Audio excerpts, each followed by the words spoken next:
Okay, and we're live. We're going to go back up to the top of the list and start off with who is here first. Is Mike Urban, and my first member of the channel, Mickey Hayes, Mike Sampson, 3B Fishing, Rustic Outdoors, Della Hayslip, Annette, welcome, Christian the Dot. Let's see, Brian B, the troublemaker. Yeah. What's up, Brian? Rebecca and Jamie, hey, how you doing?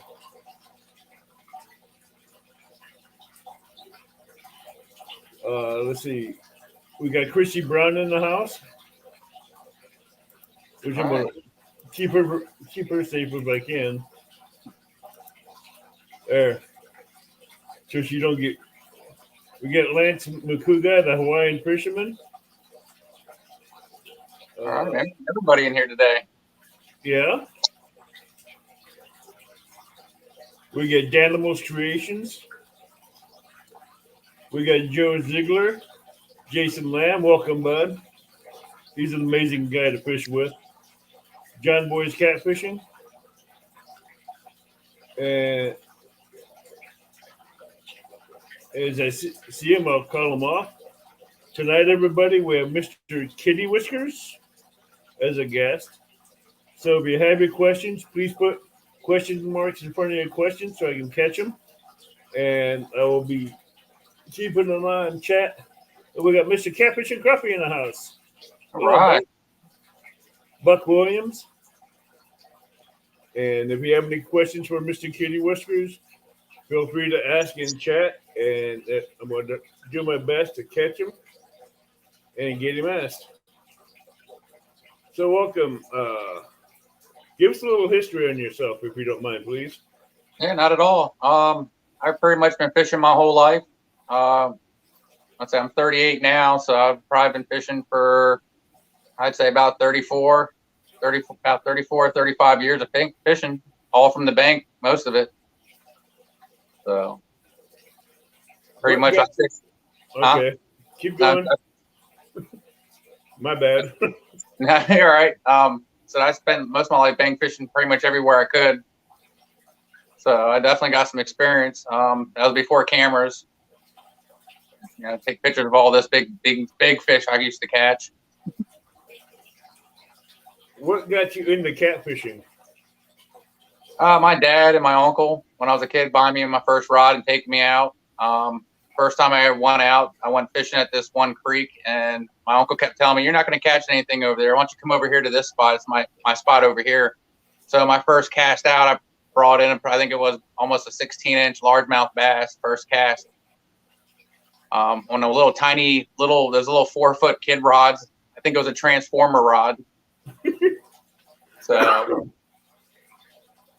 I was hooked on it since. That is always fun, isn't it? Oh yeah. I think I was yelling for help. At what age did you land your first big cat? Oh, my first big catfish? I was probably like 6, 7, watching my dad bring it in. Me slipping into the mud trying to get down there and get it for him. So I was pretty much right beside the catfish in the water. It's the best experience I guess you can get, seeing your first catfish up close. So.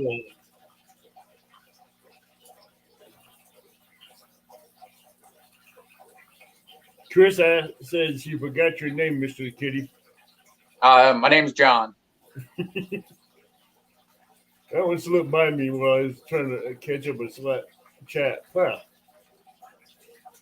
Hello, we got Chris Uselton that just came in. We got, let's see, Jersey River Rats coming in. Welcome. Michelle, it's all mine. Joe Ziegler.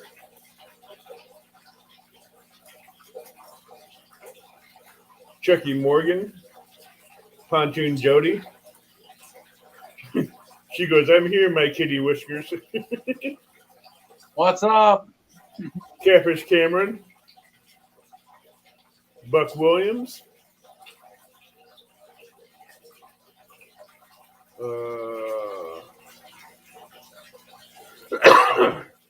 Rebecca and Jamie of the Carolina Rural Screamers.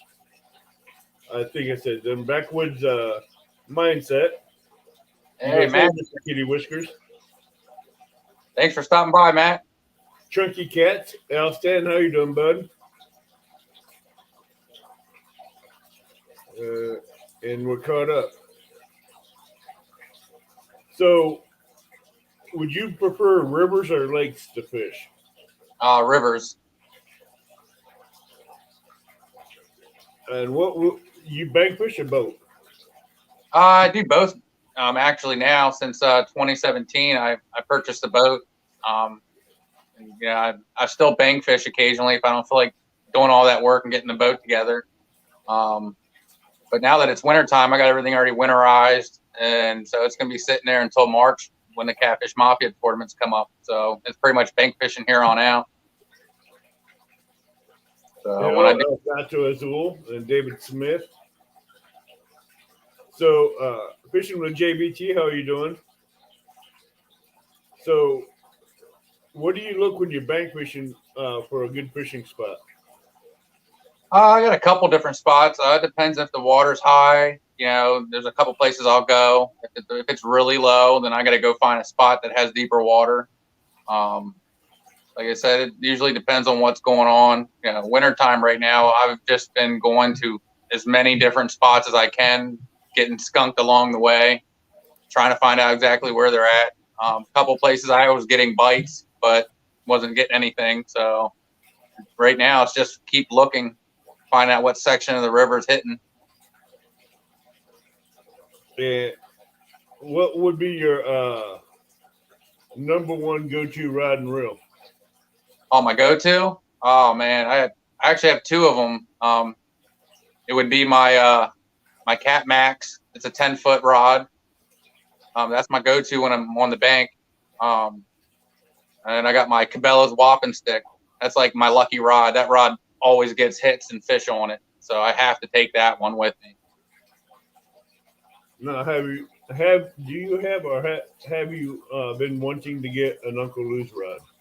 Yes, I was actually going to get him for Christmas here, but he was out of the spinning medium heavy rods, so we're just going to have to wait till he gets some in. And I'm definitely going to get 3 of them, so I'm going to use that for my Catfish Mafia tournaments next year. I'm definitely going to be putting them to the test. I got one that I won through the bait shop drawing. Yep. Giveaway. I was there. It. Yeah, I was there watching you win it. Hello, Silver Fox Sandy. What do you use, braid or monofilament? I use mono. I have used braid, but I'm not a fan of braid anymore. Eddie Gross, how are you doing? What kind of braid do you use? I use Berkeley's Big Game right now. My main line, I usually use 40. And then I got like an 8. Then I got Big Game 80-pound for my leader, especially when I'm going for flatheads. But when I go channel catfish and I have 30-pound that I'll throw on there. Smart. A lot of people want to know what size hooks and what name brand circle hooks you use. Well, I've been using Team Catfish hooks. Eagle Claw, Gamakatsu, but just recently I purchased some Nocturnal Nation hooks. I found a place that sells them, so I'm going to start using them here soon. But I haven't really get to test them yet because I haven't been catching fish. So okay, sorry, go ahead. So I will be using those Nocturnal Nations, and then if I like them, then I'm probably going to switch to those. That's good. Rustic Outdoors wants to know, what is your go-to rig setup? Oh, man, I've been for years, for way back, I've just been using the slip rig. I was using egg sinkers and stuff like that, you know. with the slip the anchor slide, and then sometimes I'll use a 3-way swivel once in a great while, depending on where I'm bank fishing at. Buck Williams wants to know: do you use fall fish for flatheads in the Susquehanna? Yeah. I usually, my go-to is just go catch panfish and go set traps up for creek chubs. I like to think the creek chubs do a little bit better though than the panfish, but the panfish are so much easier to catch. Hello, Warrior Hearts. Hello, Quiet Man. So, do you like using the Carolina rig or the Santee Cooper rig as well as the 3-way rig? Yep. The Santee Cooper rig. And what are your live baits that you like to use? Panfish. Like I said, creek chubs. I always bring worms. I've since I was a kid, I've caught more fish and bigger fish on worms than any other bait, I would say. Okay. Now, what do you think of chicken for bait?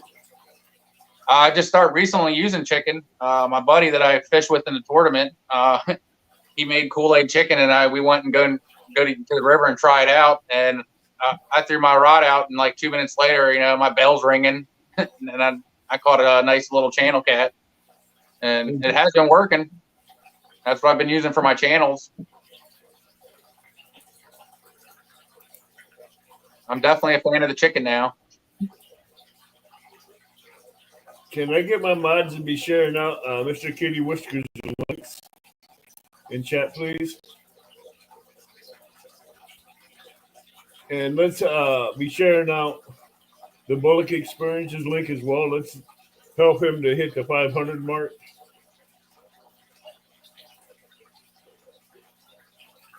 Tim Donna, hello and welcome. If you're new here, please subscribe, hit the bell notification, and the thumbs up. Do you know Tim? Yeah.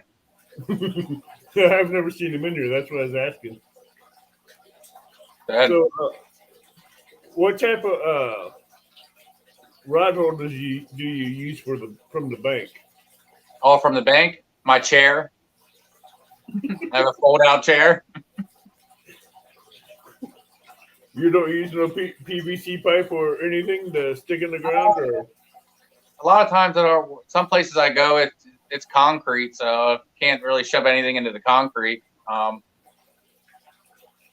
I use my chair, I usually have my drag set real low, so when I get a nice hit, it's taking line, not my chair. But one day I forgot all about it, and I had a friend there, and we're talking and stuff, and my rod goes shooting right on over, takes the whole chair, all my rods into the water.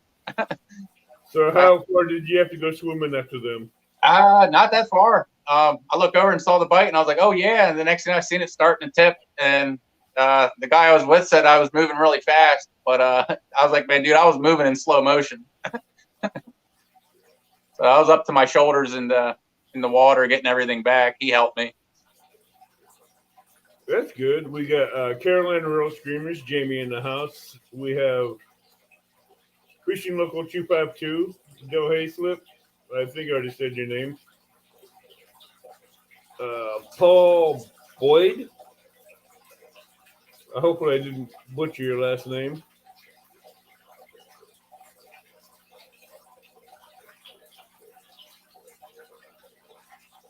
So, do you change your tactics from spring, summer, and fall fishing to a different tactic in winter? Normally in the summertime, I'm gonna be out on the boat most of the time. So it's really easy to catch fish on the boat. I can move to different depths of water, ledges, structure. I'm moving around until I find fish. So it's definitely a lot easier in the summertime. Wintertime, I don't really bring the boat out in the winter. So it's more like just trying to find where they're going in the winter. Like I said, there's places I go where I catch these little tiny fish all day long, or or I could catch no fish, or I don't catch anything but like one fish, and it's really nice. So just different sections of the river you got to keep trying, So not really changing tactics really. I'm using except for wintertime, I think I'm using more chicken and worms than using just straight live bait in the summertime. Now, you anchor or do you drift on the boat? I do a lot of anchoring. I'll find places that I want to fish for a little bit. I tried drifting. It hasn't really worked out so well for me. I do better just sitting at a spot for about a half hour to 40 minutes, and if I don't get anything, I'm moving to the next spot. I like to sit and relax and not have to keep worrying about stuff, trolling motor, speed. I'd like to consider myself lazy, and I just want to relax. Chris Yoselton wants to know, what waters do you fish? River fishing, and then I fish Lake Pinchot in Pennsylvania. Like I said, sections of river. It depends on what type of fishing I want to do, but anything from long level down to like Lake Aldridge and farther down would be more like for flatheads, and then anything else above the river is usually just for channel, because it seems like the flatheads are at the lower section of the rivers, and then they are in moving up, but people are catching them up farther upstream now. It seems like every year they're just going farther and farther up. That's a good thing. Yeah. Hello, Garv Morgan, LG Bass, David Smith. So, do you, so you don't bottom bounce, right? I have tried it a couple times, but not as much as I just sit and anchor. Do you like to suspend drift or keep your weights on the bottom? I like to keep them on the bottom. Now, you said you have a boat. Can you walk us through and let the people in chat know how you have it set up for them? Yeah. I actually, when I bought the boat, I bought it for $200. It came with everything, life jackets. It came with 3 seats. Came with a 40 horsepower Merc on it. So I got a really good deal on that, and I pretty much had to gut everything out, take the chairs out, just make it like more open. So when I catch fish, we can bring the fish on the boat, and we're not having all these obstacles. And I made a rod holder in the back. So then I've got rod holders on the sides, and then on the front of the boat, I made some. So then recently at work, I got 7 free Monster rod holders. They were used, but he just gave them to me because he bought new ones and didn't need them. So there's like nothing wrong with them. So I'm going to be installing them here in the next couple months. I was just fixing to ask you what kind of rod holders you had on the boat, but free Monster Cat rod holders, you can't go wrong. Yeah. I'm taking the old ones off. The ones I had were I bought a pack of 4 of them for like $20. They were like Drift Masters. They're real thin, so it's really hard to trust them when I'm catching big flatheads. Well, I know Mad Cat rods, they're really good. By what other people have said, I have not ordered any yet because I do a lot of bank fishing. Yeah. And a lot of, with some of the cats I see on the Mississippi and Kaskaskia, I don't think the base mount could hold up to them. Yeah. On the bank. That's just me, but I like something a little bit more solid and sturdy for the big takedowns. Oh, yeah. So you use. I just lost track of thought. I just lost track of thought on that one. Mr. Kitty Whiskers, is Christmas ready? Love the shirt and the antlers. Jamie and Rebecca from Carolina. Rebecca from Carolina wants to know. Yeah, I'm ready for Christmas.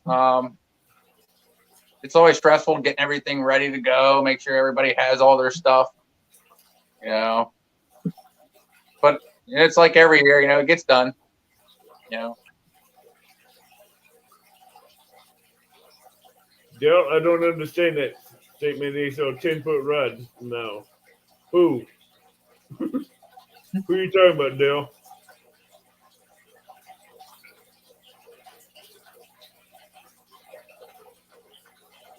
What kind of rigs do you like to use in the wintertime?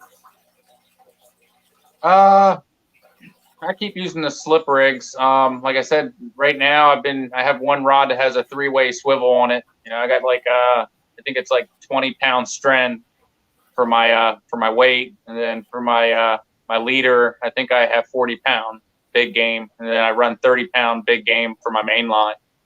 So, like I said, sometimes I'll take the hook, the line off for the sinker, and I'll make it longer, get my bait up a little bit higher, and I like to put a peg float for my bait to keep it up higher, so I can find out exactly if the fish are hitting high or low. And then that one rod gets hit, and then the other ones come in and they get rigged up different. Thank you for catching that question, Nikki. Sorry, Buck, I didn't see that question go by. Buck Williams would like to know, what is your PB flatty? I actually don't have a scale to tell anybody like an actual weight, but it's definitely going to be a little over 20 pounds. That's for sure. And what is your PB blue? I don't even have a blue catfish yet. That's coming up here next year for sure. I'm definitely going to that the Potomac River, and I'm going to be pulling in some blues for sure. I'm going to go to Has Life. They're having that little meet and greet in May. I'm definitely going down there. I'm going to take my daughter with me too. I'm going to let her catch her first blue too. Rustic Outdoors wants to know, do you use peg floats from the boat? Yeah. Yep. Sometimes I'll put some peg floats on some of them, but not all of them. Wintertime, not really so much, because I don't really worry about the crayfish as much as they do in the summertime. Without a float, man, that bait's laying on the bottom, and I'll bring it up, and it'll just be a carcass of bone. So, how long of leaders do you put between your swivel and your hook? Anywhere from sometimes 2 feet to maybe 15 inches.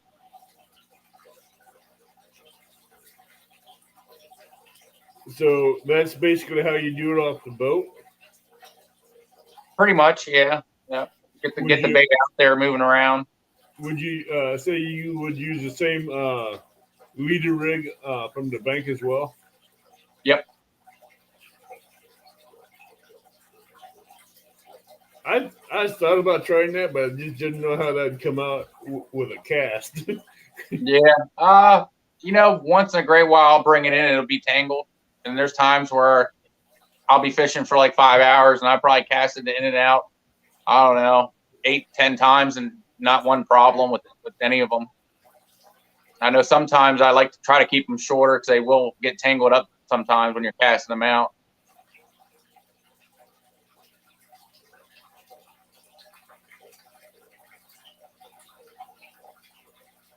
Do you use live creek clubs, chubs, or suckers?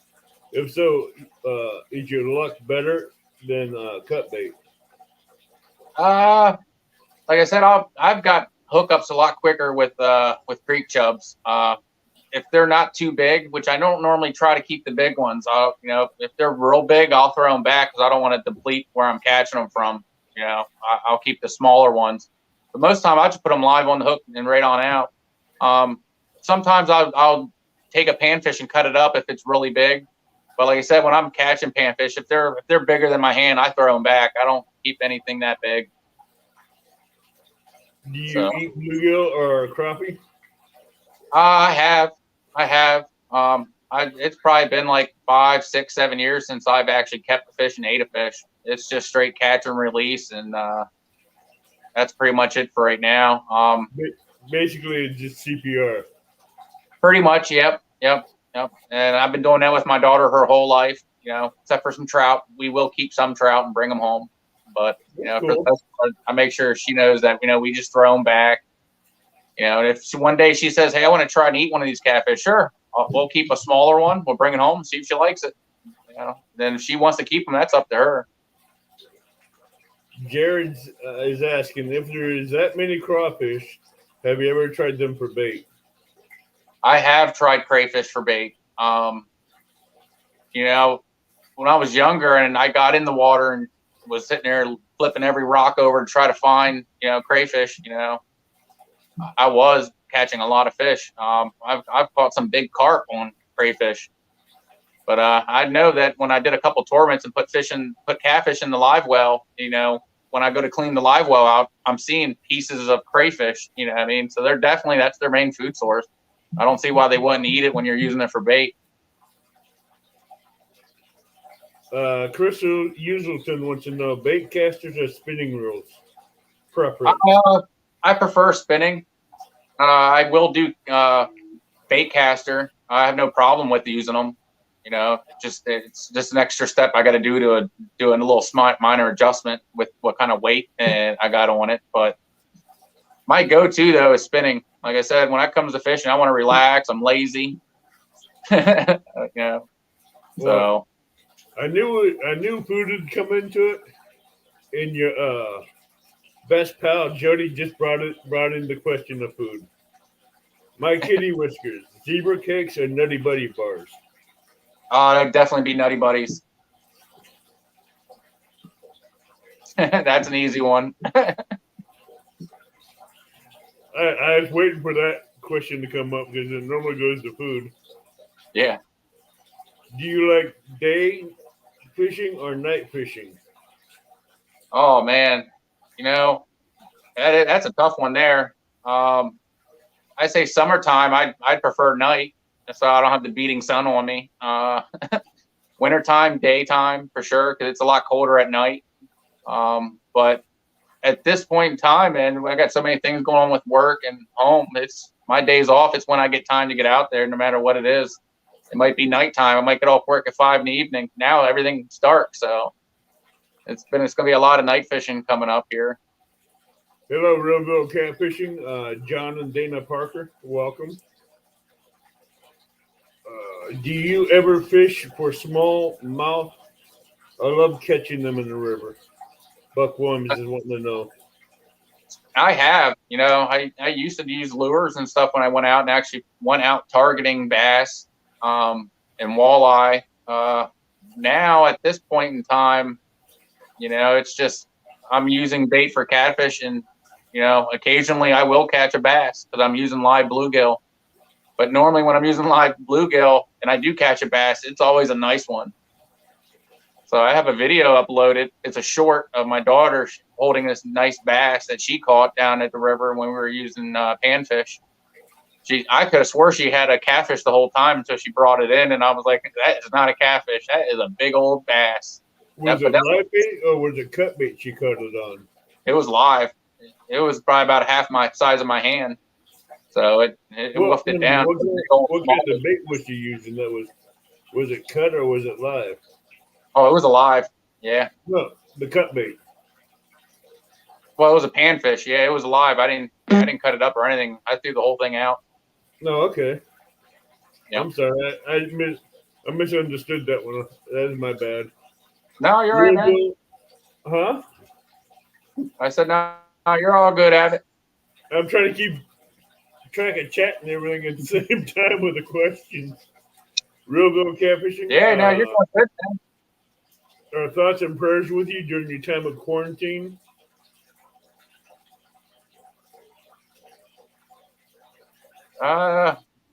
During quarantine, I'd never quarantined at all.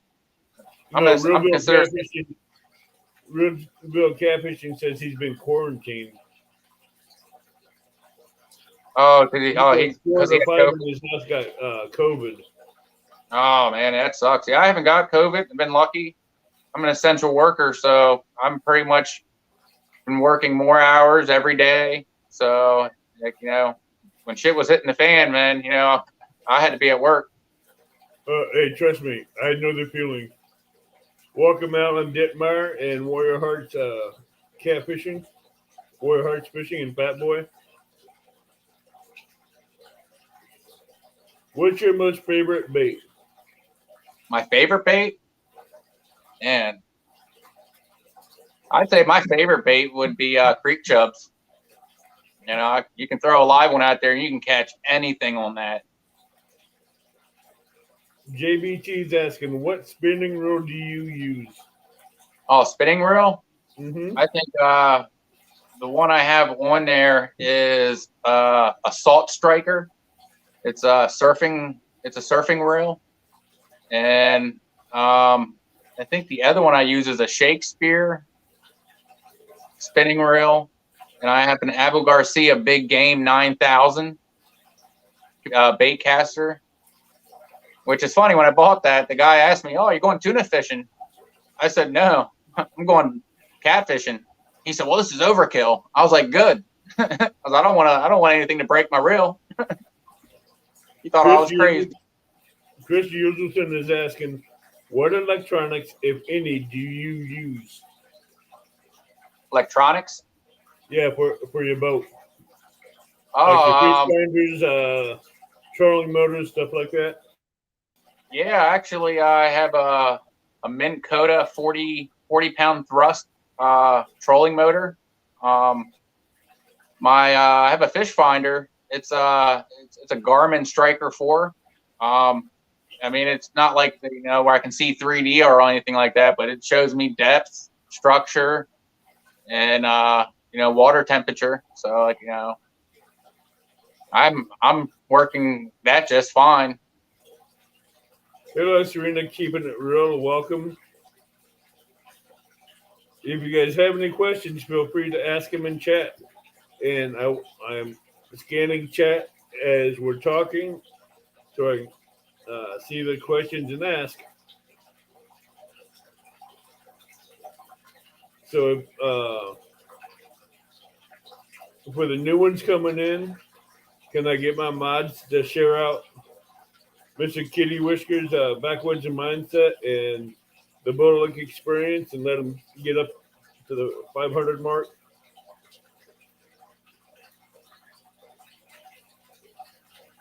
Hey, Tina. Tina says, hello, Abbott and everyone, and Mr. Kitty Whiskers. Hey, how's it going tonight, buddy? That's Tina. Oh, you said Tina. Yeah. I said no. Sorry, Tina. I know what you're doing. What Two Stands did. Yeah, no, I don't want to do that. I mean, do we want to talk about sturgeon?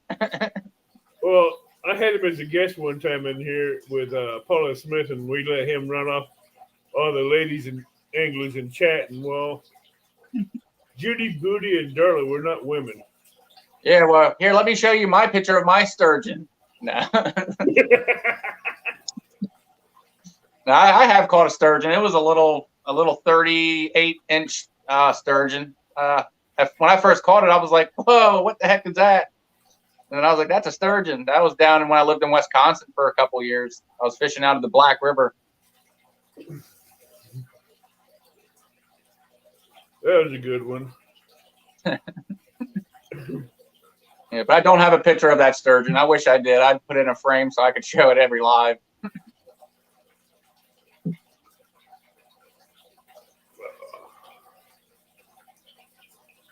Thank you, Jamie.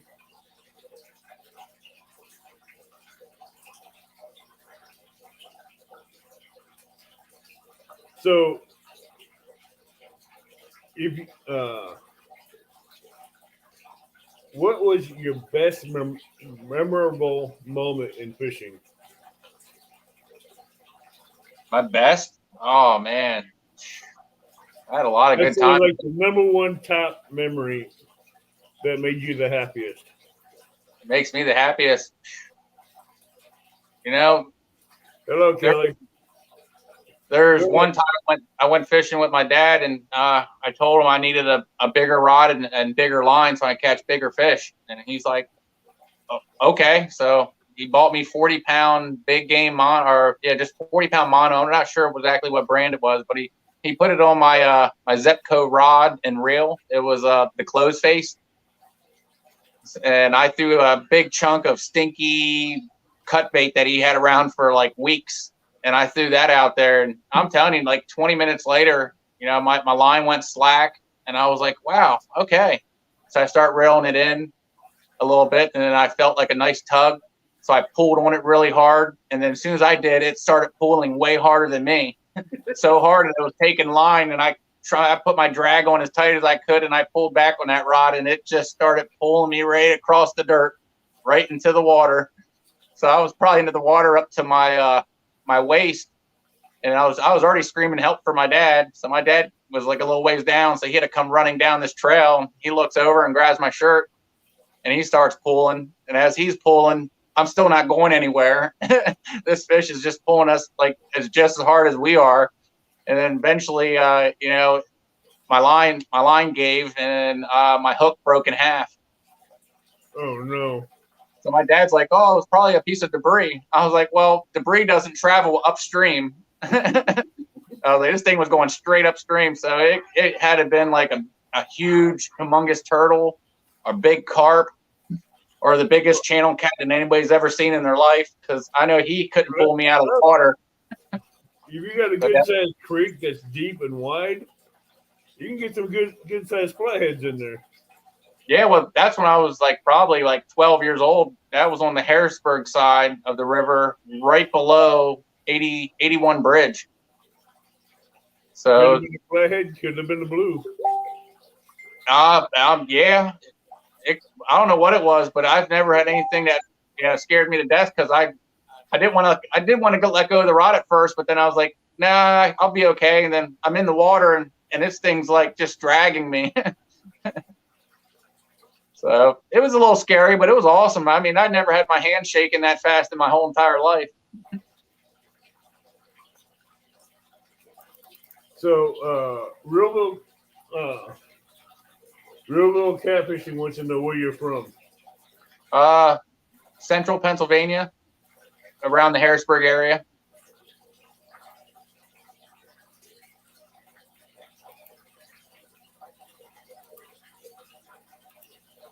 So, what would be your weirdest fishing memory? The weirdest? Yeah. Oh man, I remember this one. Off the wall. Yeah, you probably won't even believe this, but yeah, we went night fishing, and you know, I put a little tiny shiner on my hook.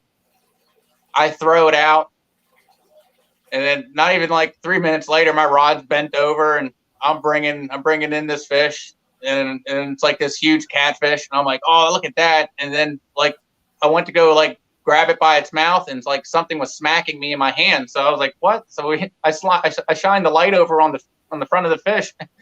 I'm looking at a bat.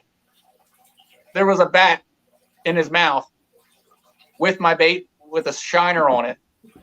So somehow when I took my line and cast it out, I hooked the bat in midair, and it was down on the bottom of the river just going crazy. And then this fish comes over and held it. So that was probably like the weirdest thing that's ever happened to me fishing. I bring a fish in and you see a bat, and he was still alive too. So like I said, it wasn't even out there that long. Sunfish for Fish, you are in third place in my subscriber count is Maurice Kaysen.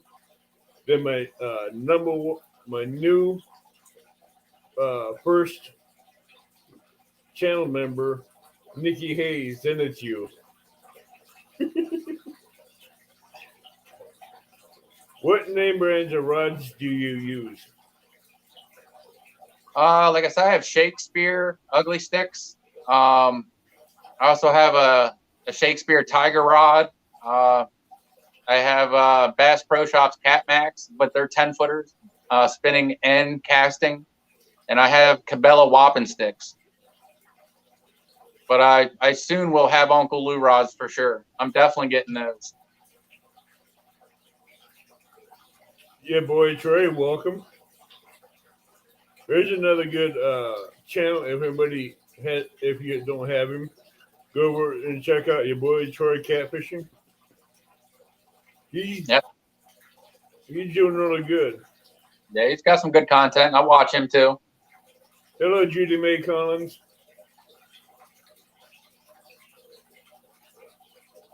Let's see what else we got.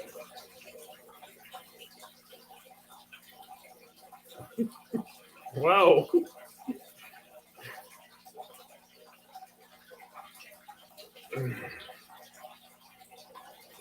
Jody keeps saying, have you claimed him as your kitty whiskers, is what she's saying. All right. Do you have stickers and merchandise available? I don't have merchandise. I will have stickers here soon. I do want to make some stickers, and I'd like to start giving out some people some stickers.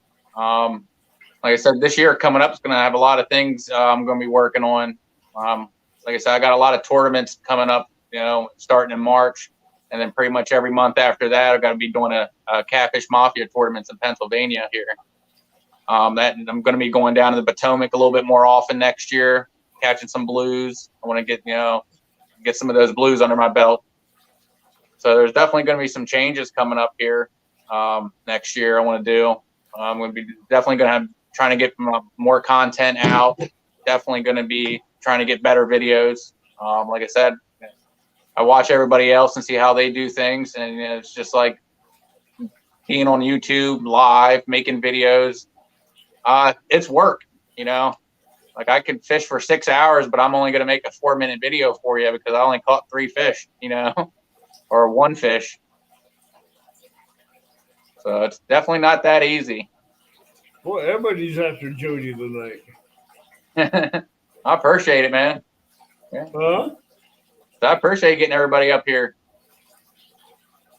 No, I'm saying everybody's gunning for Jody right now. Oh, they are? Yeah, they wouldn't have put her in the wall to hurt. I don't know what she did to him, but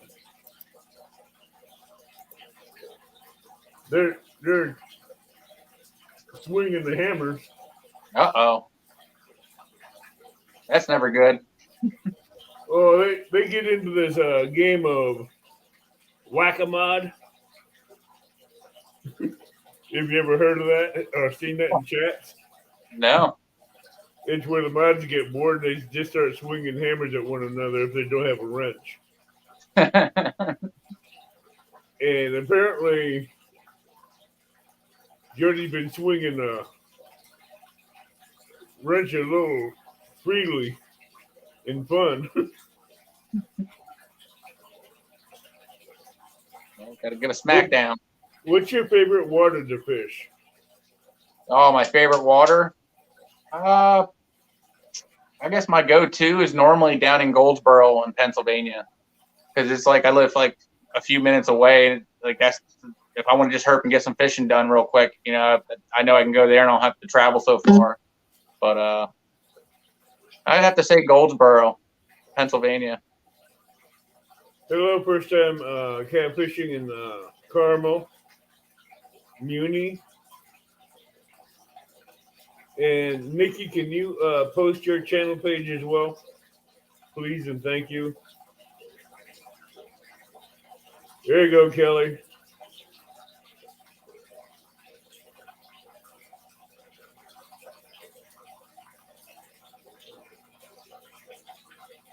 If you guys have questions, feel free to ask right now. That's what we're here for. Yeah, I actually started TikTok. What would be the top 5 on your bucket list of fish to catch? Oh, the top 5?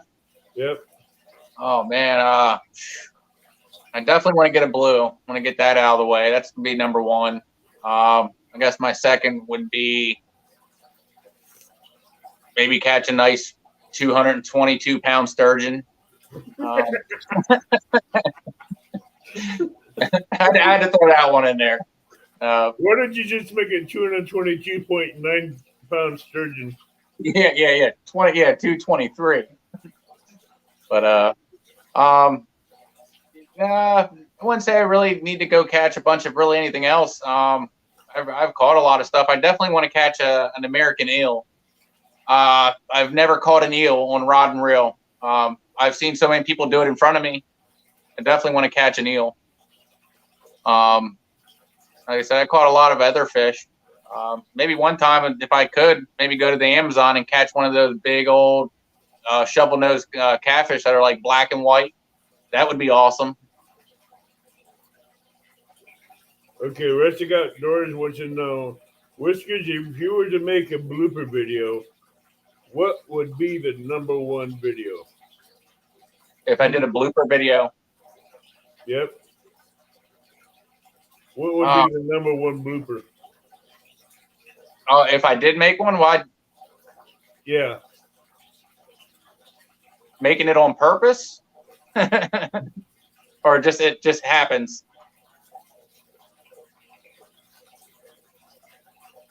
Like I said, if I had to make a blooper video, it'd probably be me falling off the boat. But I almost did that a couple times already by accident. So, but I guess losing rods and reels in the water would be a good blooper video. I got one of them out.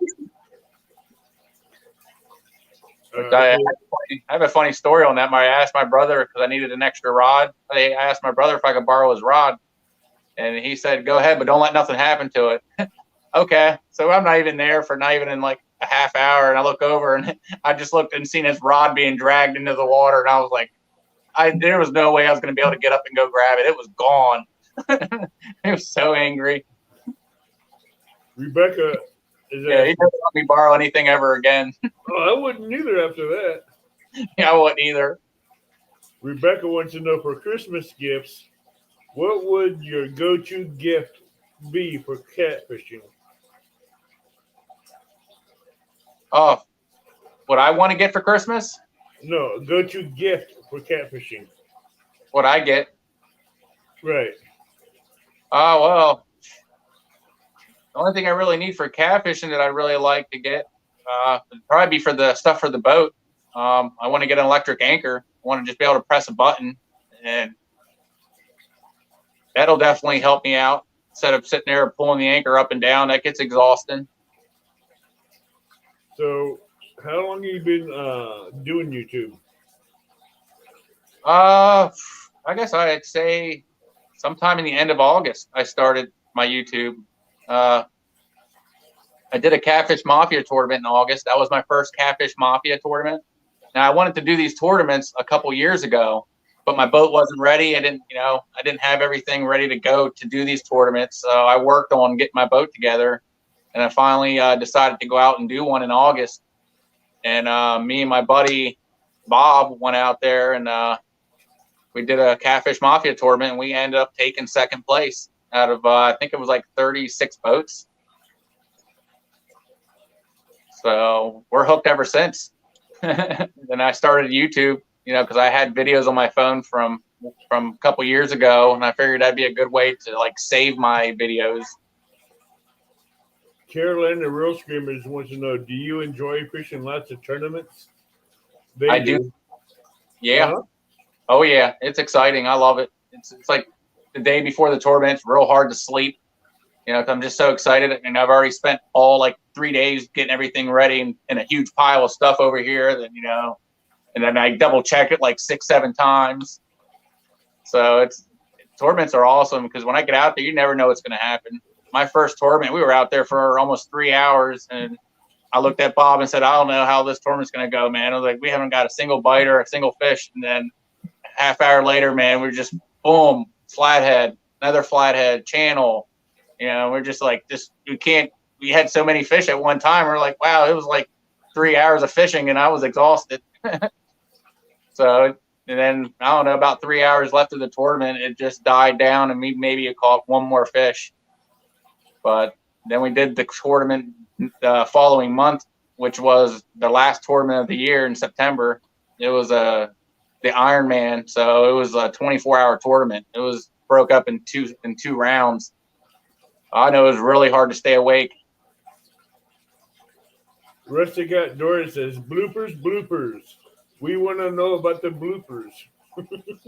Yeah, something bad happens, you're definitely going to see it. I'll show the good, the bad, and the ugly. Like I have a video of when I went catfishing with just a regular river anchor. Like it wasn't like it was like one of those little cheapy ones that you would get, and my anchor just kept slipping and slipping, and I'm trying to get everything in. Rods are bending over because they're hung up. So like rods are like swinging back and forth. I'm telling you, like I almost panicked, but I just stayed calm and just had to just get everything ready, turn the motor on, try to fight what was going on. That was the last time I used that. The very next week, I went out and got a Cat River anchor, and I'm telling you what. And I'm not sponsored by Cat River Anchor, but I'm telling you what, I'm never going to use another anchor other than that. But yeah, you'll see more bloopers, I'm sure. I mean, bad things do happen to me. Chris Houston wants to know, what's the longest amount of time you have spent out on the water? Oh, the longest? Yeah. Over 24 hours. I know that feeling. Yeah, pretty much straight. In Wisconsin, we did about 18 hours in a ice fishing in a shanty. But it was easy to do that because we were in a thing with the heater. We pick the phone up and make a phone call and order pizza, and they come deliver it right on the ice. So that was easy. But yeah, I spent a little over 24 hours straight on the river. Jersey River Rat says Jersey streams and rivers are full of eels. Come on over. Yeah. Like I said, I go out catfishing. If I catch them, I catch them. One of these days I'm going to break down and I'm going to go searching for these eels and see how many I can catch. Chris Usselton asks, do you buy your bait or or do you harvest your own? Normally, when warmer water or warmer temperatures, I go catch my bait. Like I said, I set traps. I take my daughter down and I let her catch my bait because she loves fishing. So I know pan fishing is like real easy because we're catching fish every minute. So that's her type of fishing. But I normally catch my bait. In the wintertime, I'm gonna buy it, but I'm buying shrimp and chicken. So Rustic Outdoors wants to know, what's your most embarrassing moment? Embarrassing moment in fishing? Yeah. Oh man. I don't get embarrassed so much, I wouldn't say embarrassing. I've had bad things happen where, sliding into the water from the bank, almost falling off the boat. Actually, I'll tell you what the most embarrassing thing is, and it happened on September. It was at Lake Aldridge. It was the Catfish Mafia tournament. We go bring our boat early in the morning in, right? Well, I bring my boat in. I didn't put the plug in the boat. my boat about sunk. It was filled halfway up with water. I'm telling you, man, I've never seen the nicest guys there because there were so many people scrambling around trying to get this water out of my boat. And then as I'm trying to go get my vehicle and my trailer to go get the boat back out of the water, that was so embarrassing. I had so many people like, oh, hey, there's that guy that almost sunk his boat. They're gonna know me as by the guy who sunk his boat after that. That was actually kind of embarrassing. And then my buddy who I fished with all day long is telling me, hey, you make sure the plug's in? I'm like, shut up, Bob. It's in. So forgetting to put the plug in during a tournament, that was I'd say that was embarrassing. Oh, I bet you opened that thing up wide, full of probably get back to the ramp. I know I had like a bunch of people that had all these pumps. There was like 3 or 4 pumps in my boat pumping water out just so I can go get it out of the water. And I'm telling you, so many people just in there cracking jokes and while water's draining out of my boat. People are like, hey, donating me plugs for the back of the boat. Like, I already got one. Oh, here, you might need another one. But I made everybody's morning. I know I did. Oh, you made everybody's day, and I bet you were red as a beet being embarrassed on something like that. Yeah, they had a good morning. Better than me. Hello, Jeremy Tournament's cat.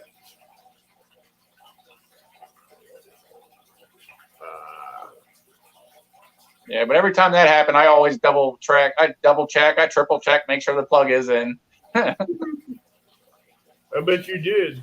Yeah, I still do. Hello, Mike Turner, 712.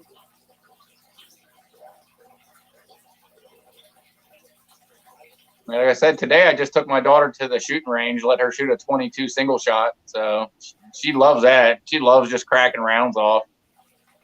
I bet you she did. Yeah, well, I let her shoot a couple, then I shoot a couple. I'm telling you, she hit like inside the bullseye, and I just missed it. So like she actually did better than I did. Jody, that was several people in chat that timed you out.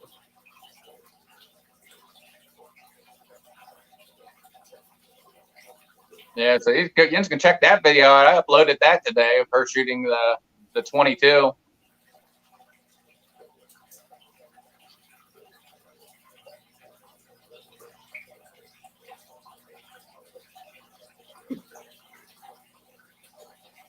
You're welcome, Rebecca.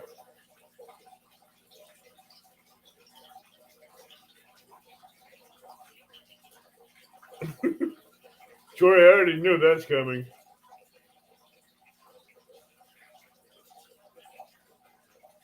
Uh-oh. Jody's mad. She's been getting picked on in chat. She's definitely got some haters. Oh, it ain't haters. They're just wanting to get even. Yeah. Mr. Kitty Whiskers, you're doing great. Everyone, please go and subscribe. Thank you. I'm trying. No, I'm just being myself, relaxed. It is what it is. Brad Cardell says, if you get on plane, it will pull all the water from the boat.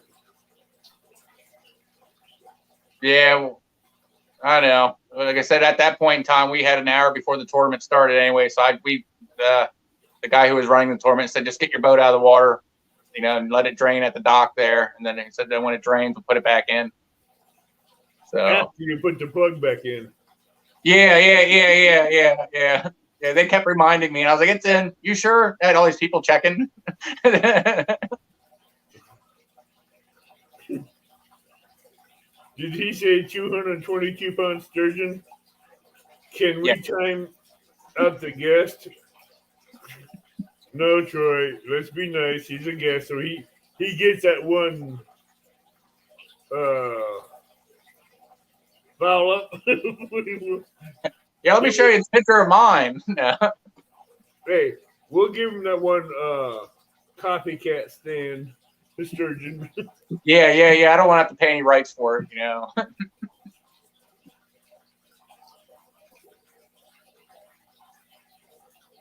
I think we all have forgot the plug at one time or another, Rustic says.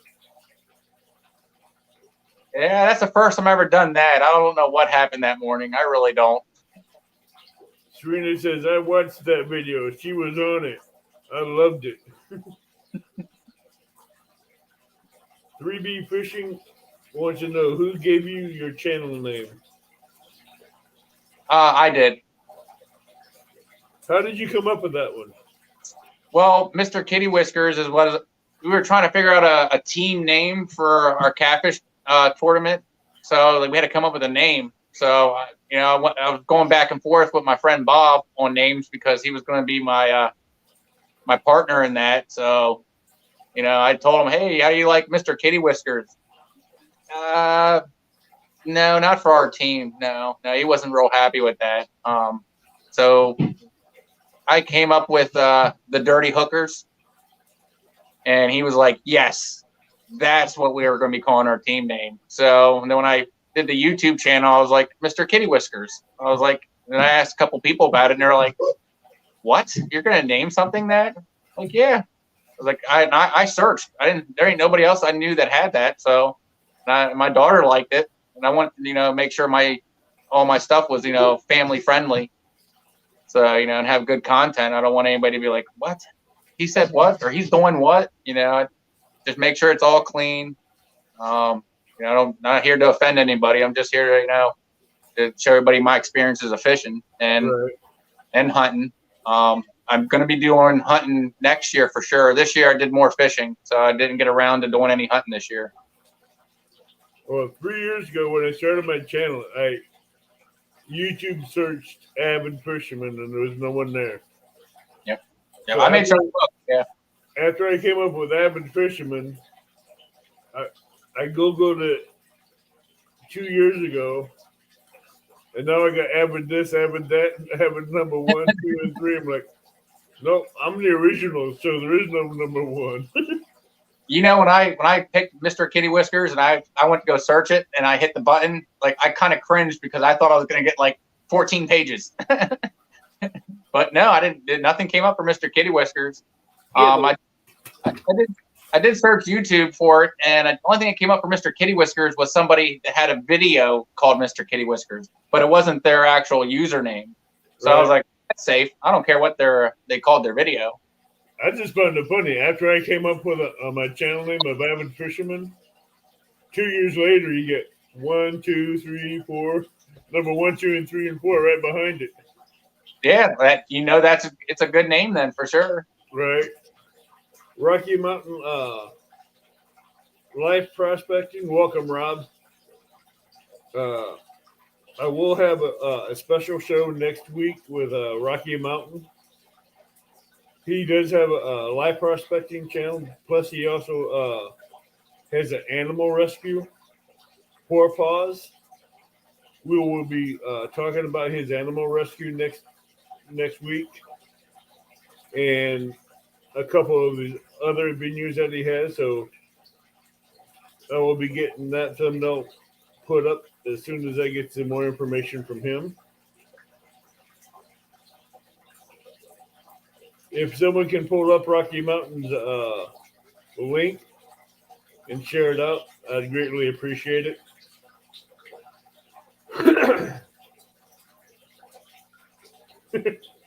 Again, I put you in safety, Jody.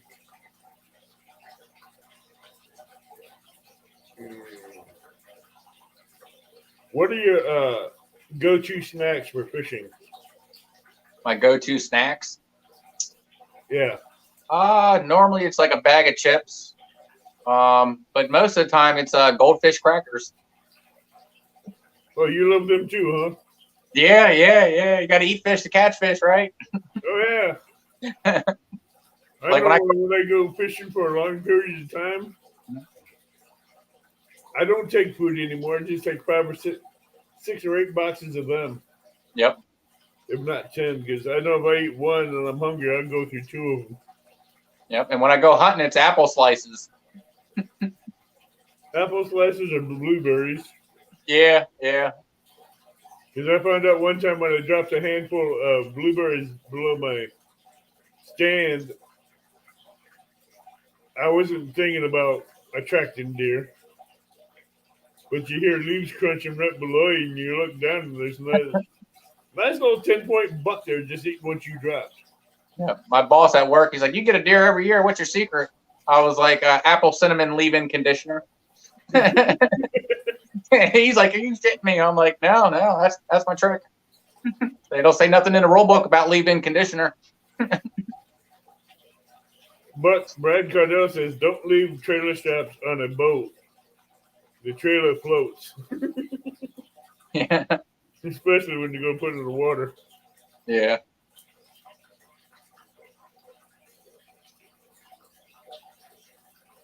I gotta go back and see what Rustic was talking about for a question. I missed it. Hello, Ugly Dog Lures. Who would you want to go fishing with the most from the YouTube community? Oh man, I'd like to go fishing with Has Life. I want to go fishing with him, and then I would also wouldn't mind doing that. See if that Has Life challenge that he does, where you have what it takes. Yeah, I'd like to try that. See if I can go down there into his waters and beat him up a little bit. Brad added you to the family. and hook sets. All right.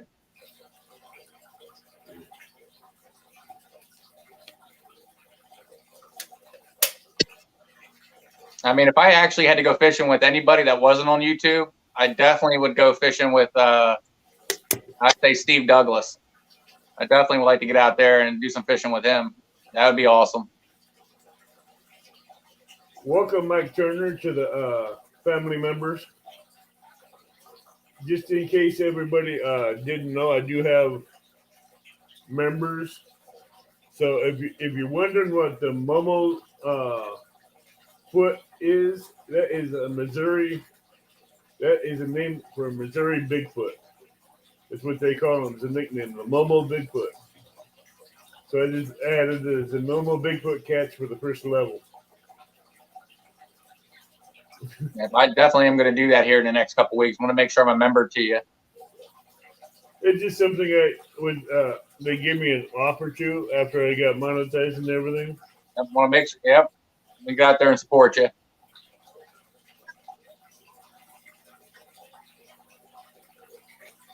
Okay. Bullock says he got you. Welcome to the family.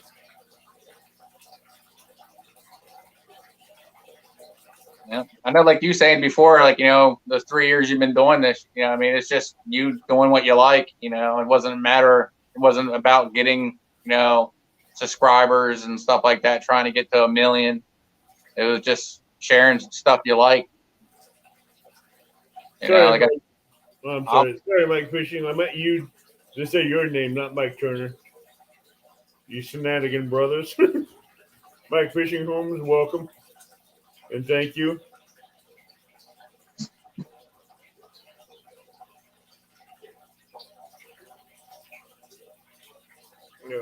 What were you saying now? I was saying, yeah, just getting out there and growing, you know, but, you know, for me, it's just making videos, you know, if I get like, you know, 1,000 subscribers, awesome. You know, if it takes me takes me a couple years to get there, that's fine. You know, I'm going to keep always putting up videos either way. Yep. No, Mike Turner, you don't get the credit for it. Mike's Fishing Home gets the credit for it. You just were in the wrong place at the wrong time.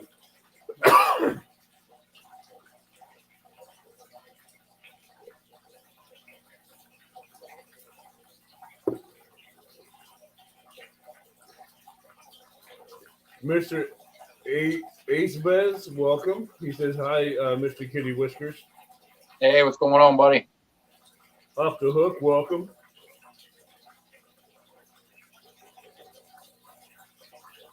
Yeah, everybody, make sure you hit that thumbs up there for Abbott.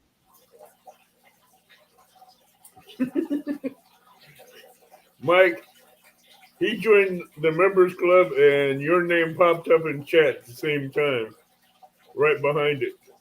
And I was trying to catch his name and your name took its place. So, would you fish in the rain for cats or would you not?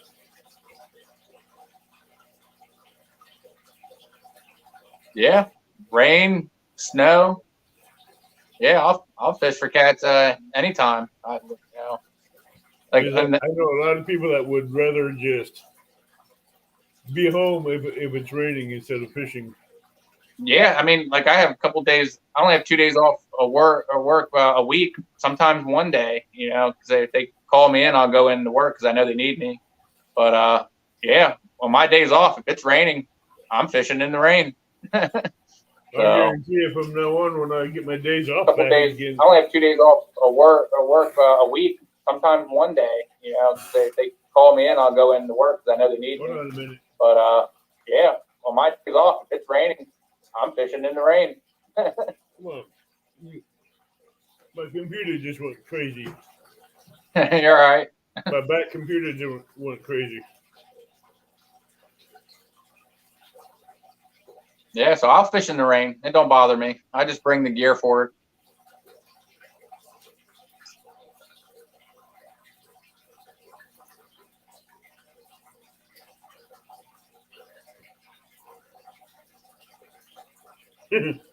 I'm always on the hunt, Kelly. So, what's your favorite drinks that you take with you when you go fishing? Oh man, it used to be Yingling Lager, but I don't really drink it would be a beer. Normally, it's just like cherry Pepsi. I also bring Gatorade to make sure. Yeah, but no, but if you go for a longer period of time, you're bringing a beer. sure. Yeah. Hey, you got to keep that away when you said it used to be a lager. I'm like, okay, a beer. Yeah. That's just funny. If you guys have any questions for him, make sure to feel free to ask. Your boy Troy says he loves the name Kitty Whiskers. Yeah, a lot of people do. When I tell them I have a YouTube channel and I tell them the name, they all look at me and are like, really? Yeah. Like, all right. When I first ran across that name, what's that? I didn't see Mister. I just seen the Kitty Whiskers. I'm like, huh. Unique name, but yeah. It just took me for a loop for a minute. But I liked it. I mean, there's a lot of like Catfish Weekly, a lot of channels like that name. Who influenced you to start your YouTube channel? What's that? The Bullock Experience would like to know who influenced you to start your channel. Oh man. You got people that ask the hard questions. Yeah. Like you said, to actually get started doing that, it was probably right after my first Catfish Mafia tournament. Before the tournament, I was watching YouTube. I was on Catfish Weekly. That's the first thing I was actually watching on YouTube at first. And then, watching Catfish Weekly, I was reading the chats and seeing other people and who they were and checking their channels out. And, that's how it started, started checking out all these people that were commenting and stuff like that, and that's how I got started. And then having videos to do it. And I told myself I just love fishing, and I was like, I can make fishing videos. Like, I could get out there every day and do a video. So that's how that started. Mainly just taking my daughter out fishing. That's my favorite type of fishing, is going fishing with her when we get chances to go. If it's raining, she's not going to want to go fishing. I always ask her, "Do you want to go fishing?" No, I'm good. Sunfish for Fish wants me to ask you if you were influenced by Bill Dance to start YouTube. Not to do YouTube, but growing up as a kid, I watched Bill Dance, Rolling Martin. I watched all those fishing shows Saturday mornings. That's what we did in the morning when I was with my dad. We watched all the fishing shows, and then once the fishing shows were over, we went fishing. I guess it got him psyched. I don't know, but Rusty go ahead. I was saying, like I said, I don't see anybody really got me influenced to do it. I was watching a lot more YouTube channels of people doing it, so I was like, I'd like to try it. Get videos out there. Rusty got George would like to know, who would you like to catfish with the most from the catfish community? Definitely. Well, if not just because they're YouTubers, but Steve Douglas, I definitely would love to go fishing with him. But this year coming up, I'd like to do some fishing with Has Life. I want to get some Potomac River fishing under my belt. Sunfish for Fish says it's better than Mr. Kitty Barbell. Yeah. Yeah. I've seen some names out there. There's one out there. It's called Itty Bitty Kitty Committee. That one's definitely Danny Stone. He just hooked you. All right. Thank you.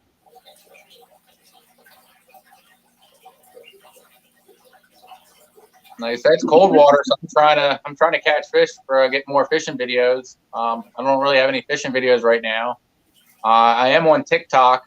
I started TikTok to try to promote my YouTube channel to get more people to see that I have a YouTube channel out there. And I'm almost up to 1,200 followers on TikTok. Oh, So, wow. but I have 130 something subscribers on YouTube. So I don't see any of that 1,200 coming over yet. Oh, but hey, you got people in the campus community that can help you get there. Yeah. You know, like they all say, just keep putting videos out. You know, that's all I'm going to keep doing. Do lives while you're fishing? I did do one live fishing, and it was like the worst day to go fishing. It was like 25-mile-an-hour winds. The boat was just going all over the place. That's when you pick and choose your best days to do a live. Yeah, you think, but it was the only day I had it scheduled, so I did it. I have Verizon, but I'm not on like an unlimited plan. Oh, that's not a good thing. But if I was you, I'd go unlimited. Yeah. So that's something I got to do here coming up, before, because I want to start doing lives, you know, from the bank or you know when I'm on the boat. Anybody that's doing YouTube videos, that'd be the first thing I'd suggest. Yep, If you can get an unlimited plan for your phone and your services, do so. It's going to save you a lot of paying for all that data at the end of the month. Yeah, I didn't realize how much it was because I was just starting off YouTube. I didn't know what it took to do lives, so I just tried one. It was real choppy. It kept kicking me off StreamYard, and then I'd have to keep going back in. I called Verizon. They said you need to go to an unlimited plan and you need to buy a new phone.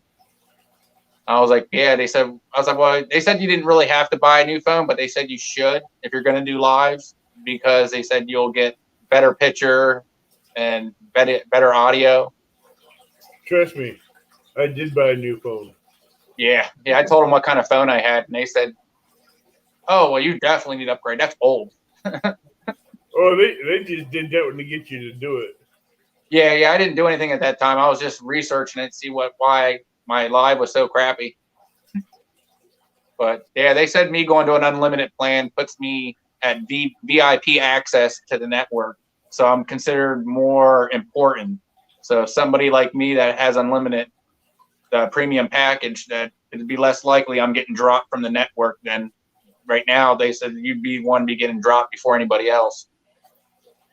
Let's share the Bullock experience and Mr. Kitty Whiskers. You went from 133 to 148. All right. Better up than down. Don't get me started on the roller coaster of up and down on YouTube. Yeah, I remember I was at 80 and I went back to like 50 and I was back up to 60 and back down to 50 something and go back up to 80 and back down to 60, back up again. Oh, trust me. I was at 900 for about 5.5, 6 months. Yep. On that roller coaster. Yep. I've seen a lot of people going through it. Backwards mine. When I hit 1K, I hit 1K 4 times in 1 week. Yep. I think that happened. that happened to Big Mike too. Yeah, that was really bad. Hello, John Euler.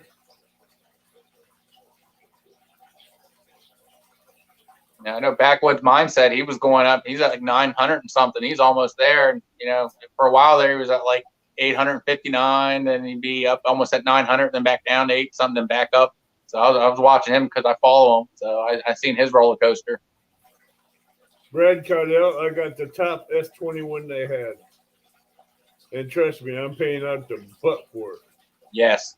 Yeah, they're not cheap. This phone, before you could get this phone on a payment plan, you had to put a deposit on it. Yep. And the deposit wasn't cheap. Yeah, they want like $600, $800 deposit. Around that ballpark. Yep. I researched it. What services do you use? Verizon.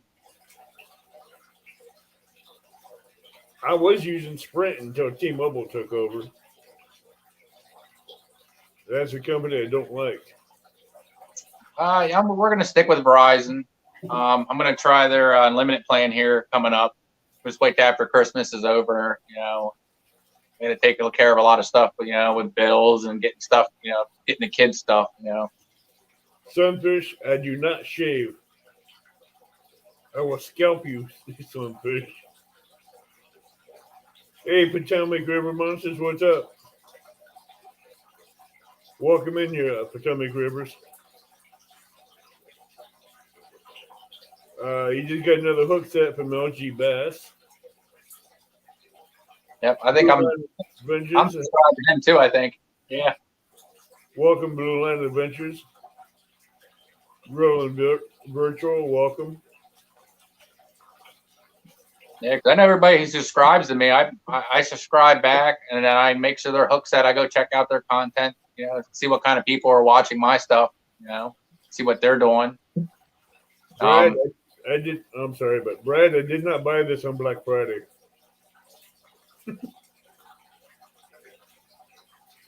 Team Snaggin says, "What's up, Mr. Kitty Whiskers?" Hey, man, not much, man. Just having a normal Sunday. I'm off this Sunday, so, you know, mainly taking my daughter out to the shooting range. That's always fun. Thank you, Rob. I'll get that set up and get it set for next Sunday.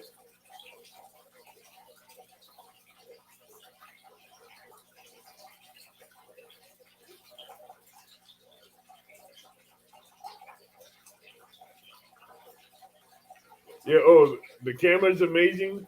The video on this thing is amazing. You get clarity of picture and videos like you're right there with this S21.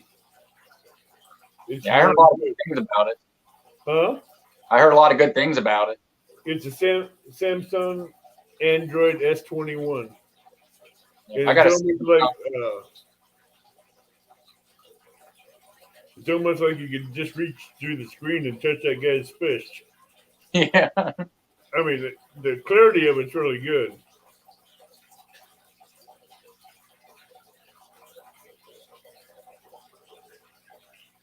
Yeah, I'm definitely going to have to do some upgrades on my phone here. It's coming up soon. And like I said, next year coming up, we're going to be doing some stuff different. You know, trying to get more stuff out there. Do you use Apple or Android? Android. I have a Samsung A50, so it's an older one.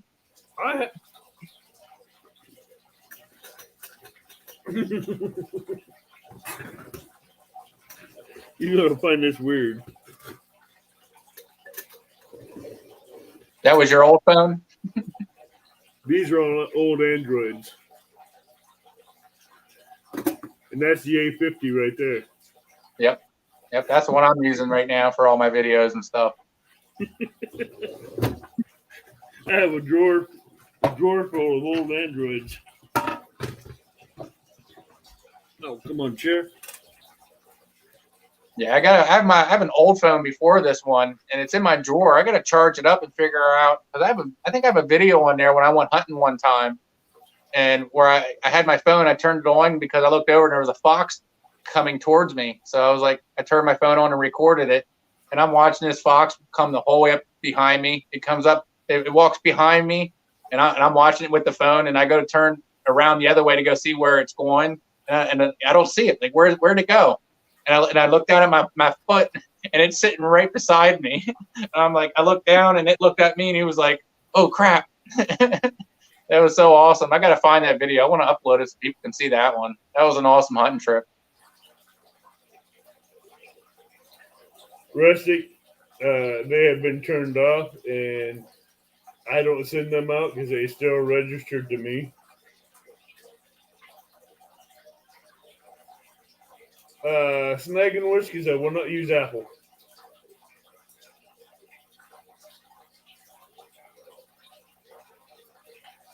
Google Pixel 6 Pro. Oh, come on, dang it. Yeah, there's a lot of good phones out there. I mean, they're all pretty competitive with each other, you know. like I said, I've been using the Samsung Android, so I stick with the Android because I kind of know how the features and how the phone works. I don't want to try and learn something new right away. Right. I've had a Samsung. I mean, the Apple, and it was this one here, the white one. Yep. And 3 weeks after I got it, the memory cord in it burned out. Huh. Which also killed the battery. So I just got rid of it and went back to Android. You know, when it comes to phones, I've always had good luck with phones. I've had phones last me years. Like I said, I don't really have any problem with phones at all. You know, some people they say, oh, I got a phone and only had it for a month and it's already broke. And I'm like, oh, I've had this for like 5 years. I've had Androids for forever and I've never had a problem with it. Yeah, I don't have any problem. My first 2 Apples I've had, the core and the memory and the battery always burned out. Yeah. Well, I cracked this last phone that I had before this Samsung A50, but I did it at work, and I kind of just like where the lens is, where when you're recording, it has the like the LED light in the front. I cracked that, so every time I try to turn the flashlight on, my phone would just shut off, like it was short out or something. It just power off. So the guy I know that fishes in Mississippi. I was out there with him one night, and we were doing night fishing, and he's doing a video for his family so they can see what he's catching. Yeah. And he had it in a tripod, and it just mounted up like this. All of a sudden, his camera lens started smoking. I mean, smoke was coming out from around the camera lens. I mean, yeah. His Apple phone and his processors and everything was burning up inside the phone. Man, that sucks. And I'm like, now you're going to go buy Android? He goes, I ain't sticking with Apple. Yeah. He says, I'm going back to Android.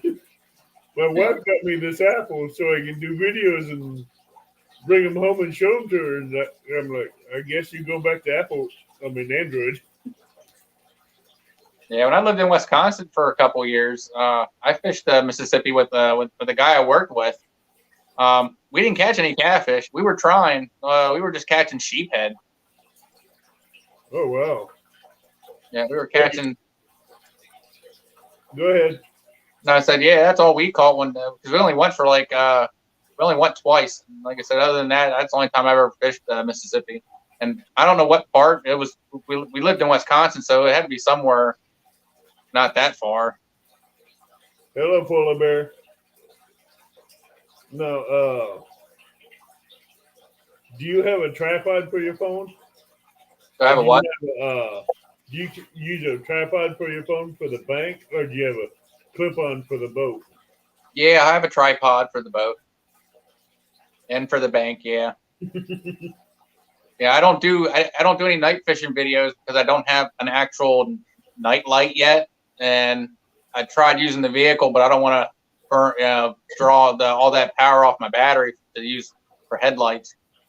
So, but for Christmas, I think I'm getting a light, Compax light for Christmas here. So there's definitely the Compax light, that LED light. Oh, the Compax. Yep, I'm gonna blue cells. Yep. So I'm gonna have that under my arsenal for night fishing. Good night, Chris Usselton. I'm going to get one similar to it, but I'm going to get one a lot brighter with different color shades on it. You think about what, red light? Oh, more like a blue and amber color. Okay. Something that will keep bugs away. Yeah, like a yellow color and the blue color, and where it keeps the bugs away and it don't attract them as much. Yeah, I've seen people put plastic coloring over the lamps and stuff like that before. So to make the light less bright of that color. Right. I know a guy that bought one off Amazon, and he went to the auto parts store and got this brake light covering, and like the red one, the yellow one, and the blue one. Yep. And put them on all 3 different ones that he bought for a test.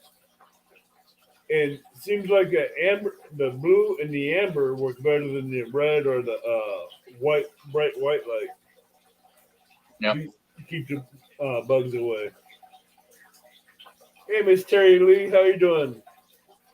She goes, hello, Mr. Kitty Whiskers, and Merry Christmas. Thank you. Merry Christmas, everybody. Appreciate everybody coming and watching the live. If you guys have any more questions for him, now's the time to ask.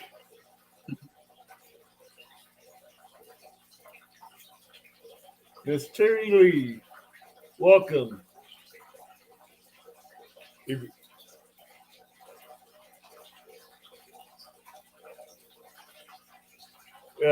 Rob with Rocky Mountain Life Prospecting says, run LED helps on power consumption. Yes, it does. LED lights have like 10,000 hours of use, and they'll pull about. I have one like that I can plug up to my jackery, and they'll run almost 3.5 days on 3 watts of light. But it puts out a lot more wattage than 3 watts. Yeah. The brightness of the light is brighter than what 3 watts would put out, is what I'm trying to say. But it only still pulls 3 watts out of your battery source. That's why I like my jackery, because it tells you on the front of it how much wattage is going in when it charges and how much is pulled out for each individual device you have hooked up. Yeah, when I get my night light set up, and I'm going to be using, I think I'm going to get a car battery for it to hook it up, but I'm not sure yet. I would get a deep cycle battery and use that. Yeah, I have that, but I use that for the trolling motor. Like I said, I don't want to exhaust that because. No, I'd say I'd get a separate one just for the compact light. Yep. I want to buy one, because if that battery goes dead and then keep recharging it, it's going to be dead before, I use it for the trolling motor. So yes, I want to have a separate battery for it coming up. Now, do you use any of Uncle Lou's tackle? No, not yet. No, I'm sitting on a bunch of tackle that I still have. Like I said, I bought some Nocturnal Nation hooks that I'm going to be trying out. I haven't bought anything from Uncle Lou yet. I am going to get his rods. I do want to get his rattles. That's one thing I do want to try and start doing next year and see how they work out. I'm going to test these rattles out, and I'm definitely going to test his rods out for sure. Oh, his rattles are the bomb. Yep. I keep hearing good things. I'm gonna get me some, and I'm gonna try them out. He sent me some a while back that were 2 packages of catfish rattles, 2 packages of rubberized beads. They were all 50 count. I tell you what, we give you different colors of rattles, 2 different bags of colors of rattles, and I love them. I definitely want to try 100 count of 3-inch peg floats. Man, he's a good guy. Can I get someone to share Brett Uncle Lou's Facebook tackle page, please? Long freaking day at work.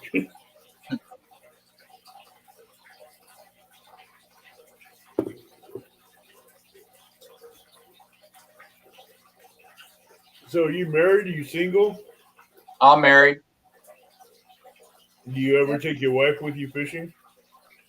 Yeah, if she wants to go, she's more than welcome.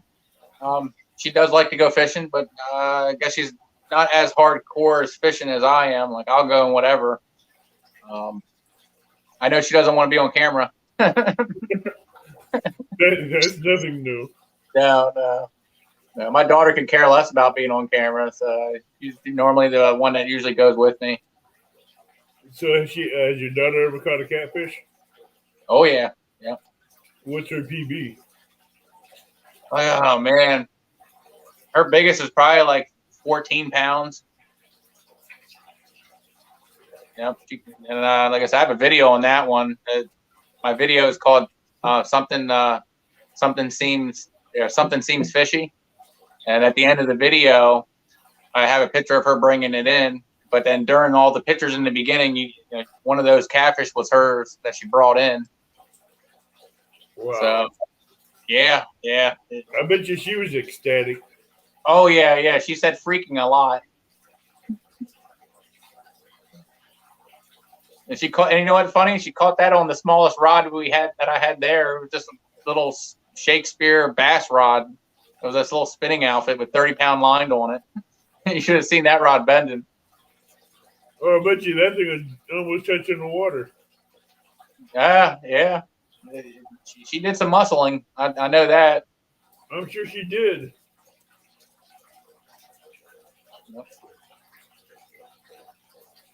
Yeah, but when she goes fishing with me, I let her. Whenever we get a fish or whatever, I let her bring them in. I've had my fair share of fish, so it's her turn. So all the big fish she catches are actually mine. But yeah, she's hooked. Miss Terry Lee says, I watched someone pull a mudcat out of the lake one time. It was huge compared to the fish I have ever caught. Hello, Big Matt. So, do you have any bullheads out around where you live? Bullheads? Yeah. Yeah, like a yellow belly catfish rod. Yep. I mean, yellow belly catfish. Yep. Yeah, we have them. Hello, Morello family fishing. Are you allowed to use them for flathead bait? Yeah. Yep. No, we could use anything for bait as long as if you use a bass or something, it has to be something in a size limit that has to be in season. But I'm not going to be using like a 15-inch bass for bait anyways. So it's normally just panfish and stuff like that. I could use carp, but it has to be dead and cut up. Like you can't use like a baby carp. You can't use the whole carp. It has to be cut up and it has to be dead. Oh, that bites. Yeah, but like I said, I use panfish, creek chubs. There's a tackle shop that I know of now that actually sells the sucker heads, the suckers and stuff, and they have them in all kind of different sizes. So I'm actually going to start using those next year. I can get a couple of those. What did you figure out, Jeremy?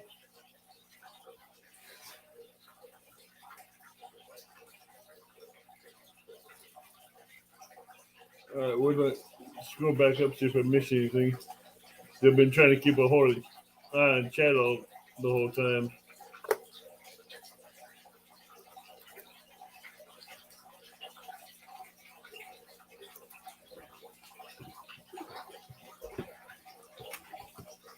Watching on my phone, and I'm trying to keep track of chat.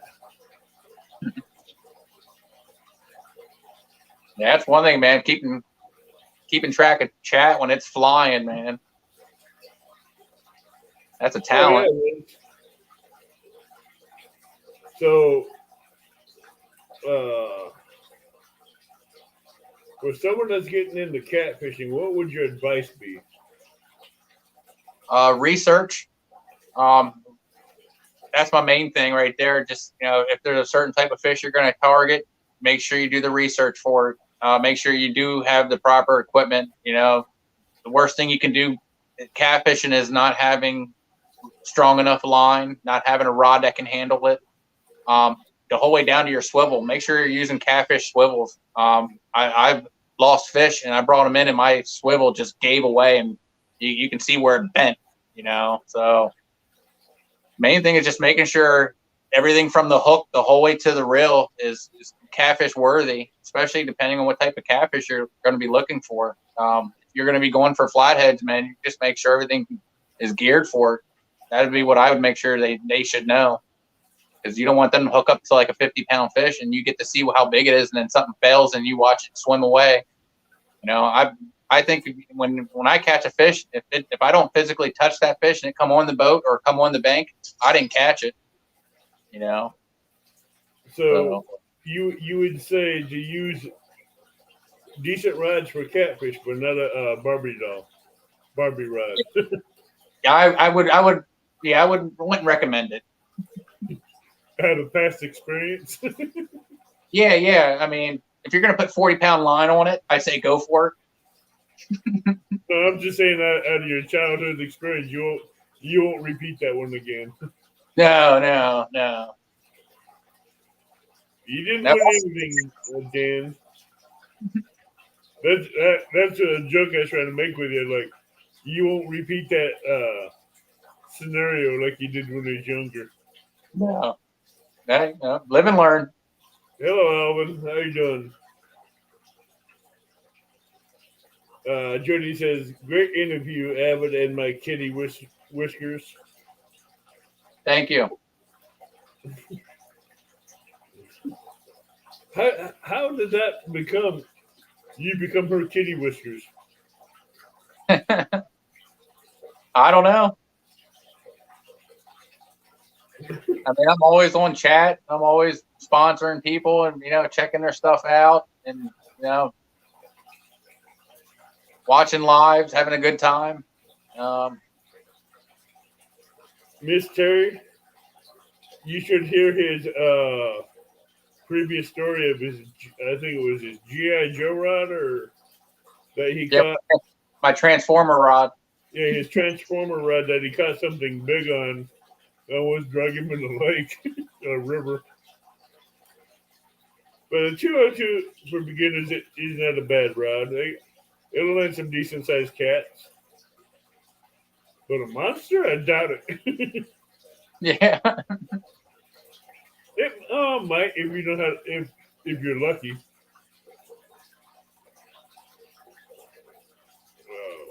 Anybody else have any questions for John, aka Mr. Kitty Whiskers?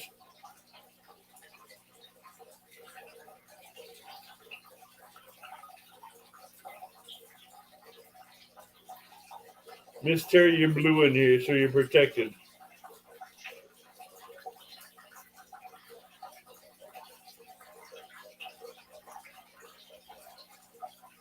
If you missed that story of him with a transformer rod, you can scroll back towards the beginning and watch it.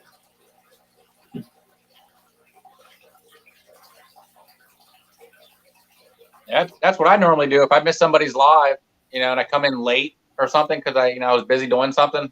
When it's over and it gets uploaded again, I'll check it out in the beginning, where I left off or where I started, But I do check out people's stuff even though I miss it.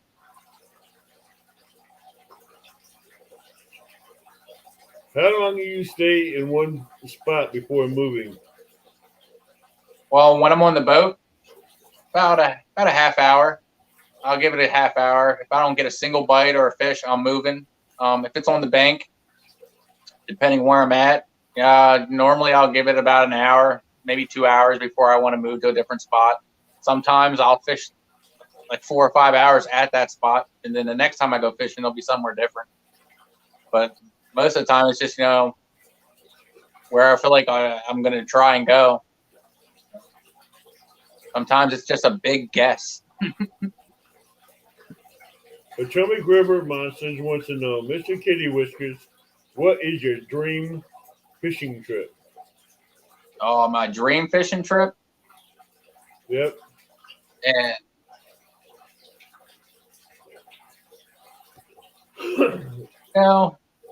it might be out there, getting out there into the ocean, maybe catch a marlin.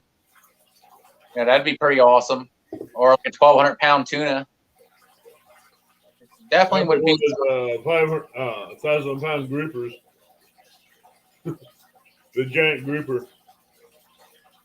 Yeah,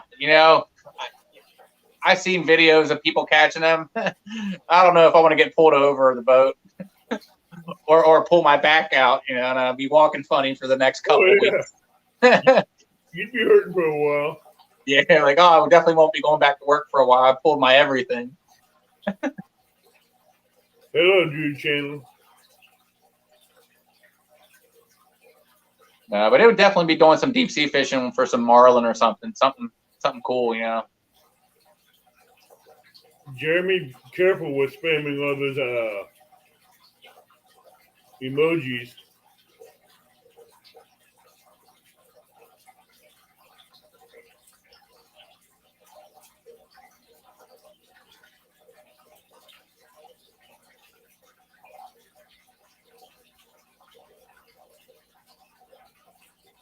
I'm sorry that you were hidden on their stream too, Terry. Where are you from? Frank H wants to know. From central Pennsylvania, around the Harrisburg area.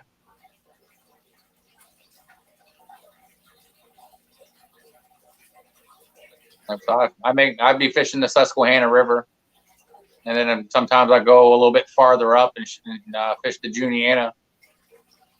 Thank you, Drew, for being the new subscriber. Danny Stone says, try shark fishing down at the Gulf Coast. I'll go twice a year. You'll love it. Yeah, I've actually done some fishing. It was like a charter boat we used to do years ago. You know, we'd all chip money together and get a charter boat and go out and catch everything. You know, I've caught shark already. I've also caught another guy's line on the other side of the boat, which is awesome. I'm sitting there drinking a beer, and next thing my rod goes down, and I put the beer down. I'm pulling on this rod, and it's pulling. I'm pulling, and this guy on the other side of the boat is getting so excited because he's got a fish, and I'm so excited. And then next thing you know, it gets real loose, and I reel it in, and I'm pulling in his rig.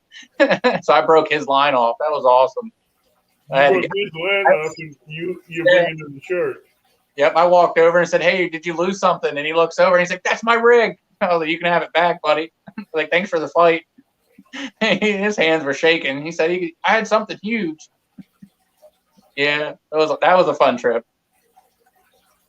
Well, I bet you it was. I bet you guys didn't know what was going on. No, we didn't. No.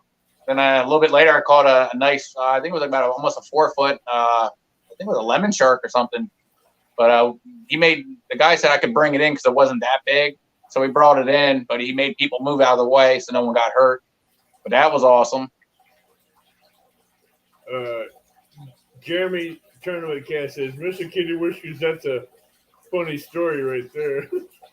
Oh, yeah. I got some funny stories. You know, I fell in the water plenty of times. Like, you know, this year coming up, man, who knows what's going to happen? Oh, yeah. Yep. Yeah, when I do these Catfish Mafia tournaments this year coming up, I'm going to find out first. If I can go live during a tournament, I will. But if I'm not allowed to do it, you know, because there's like tournament rules to do it, then I won't be able to do a live. But I'll make a video of it. You know, I want to make sure I'm not breaking any rules. No, Brad, that was I was getting even with Brian B.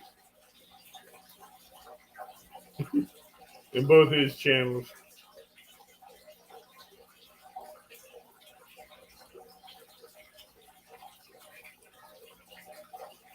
I went into one of his labs and he tagged me twice.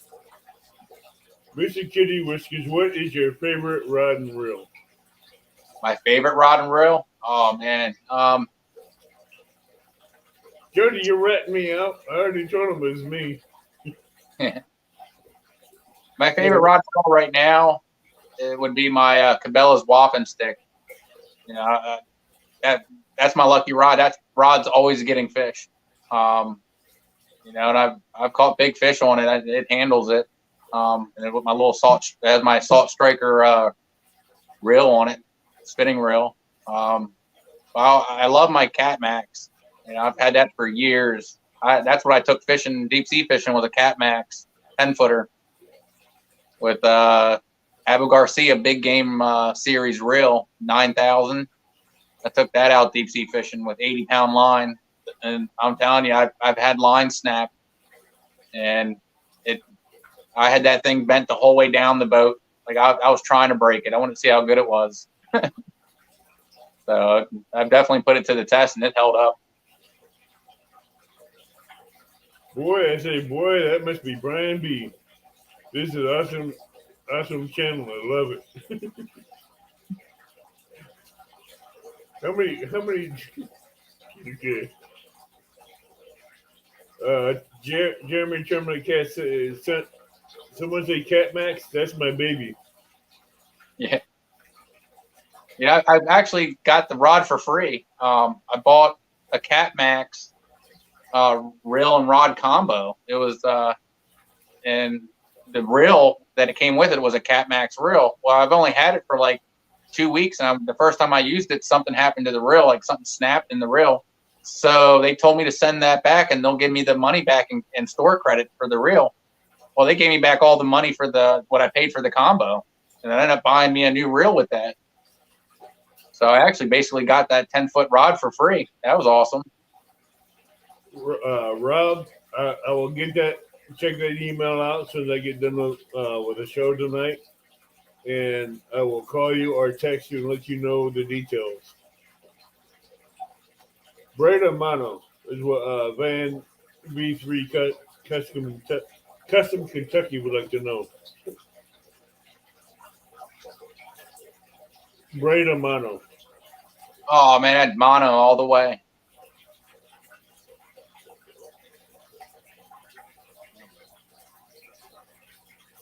Definitely mono.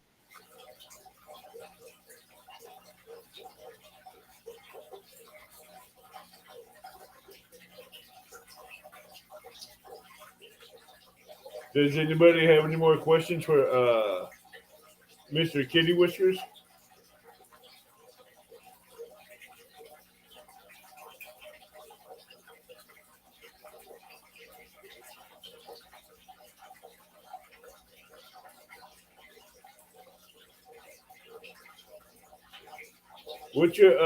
What would be your biggest takedown that you've had on a rod from the boat?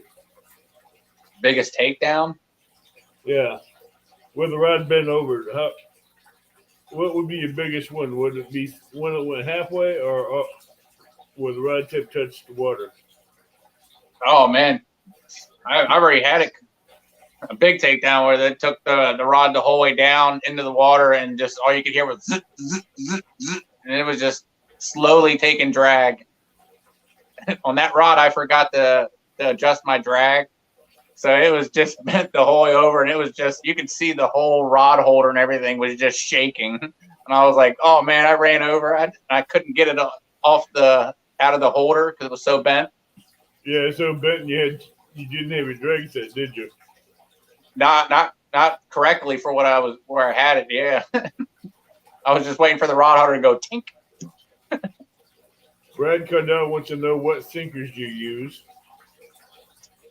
Sometimes I use the pyramid sinkers, anywhere from 3 to 4 ounce. I have the coin sinkers. I have just regular bank sinkers. It usually depends on what kind of fishing I'm doing, if it's like heavy current or not. If I'm in slack water, then I'll go down to sometimes I even go down to a 2 ounce. But majority of my average is about 3 to 4 ounces what I'm going to use. I've always stuck with the pyramid sinkers. Yep. My dad, he was a fan of those almost all of his life. It was pyramid sinkers all the way. Hello, Bax, with no real loss.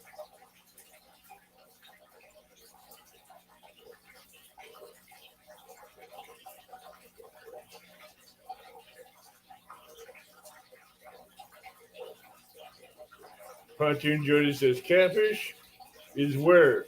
Where is it?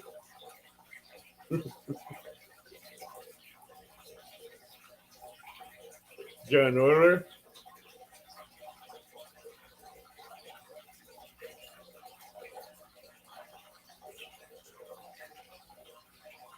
I bet you it's cold out there, Jeremy.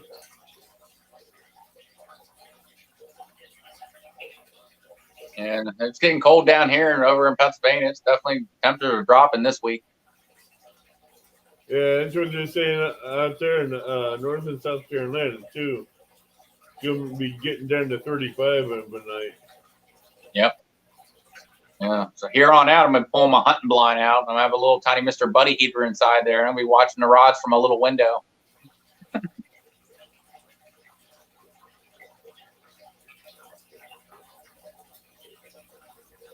No, I'm not a fan of flat bank sinkers, Brad. Yeah, the no roll sinkers.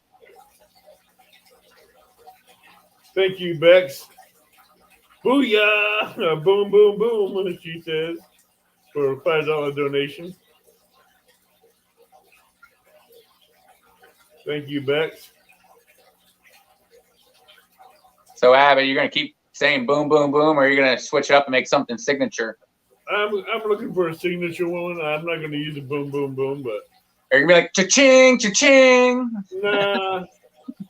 Someone else uses that. I'm trying to get away from everybody else's slangs for the channel. I'm still looking at one. I got one in mind. I'm just thinking about it before I use it. I may just do a whoop, since everybody calls me Bigfoot, I might just keep it in theme with the Bigfoot. Yeah. Instead of saying sweet dog, you want to say sweet money. Nah. This should be more of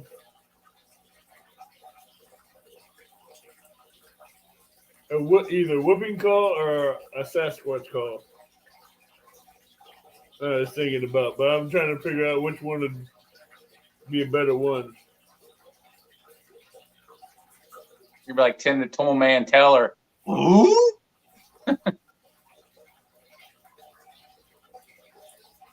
Now you should get yourself a little bell. Ring a bell. Ding, ding, ding, ding, ding, ding. No, because Sunfish King rings the bell every time he gets a donation. So. Right, that's right. He does ring the bell. You're right. Somewhere for Creek Fishing Productions, hello and welcome. Real and virtual. No, I want to be a little bit better than that one, real and virtual. I'm trying to find one that will be more authentic. Oh, that I could put. Well, yeehaw. Nah. Be like Randy Savage. Oh yeah. No, that's a trademark one from WWE. Yeah. Oh, they'll sue you for that, you think? They'll put a claim against it. Yeah. You can get it. Burp like a catfish.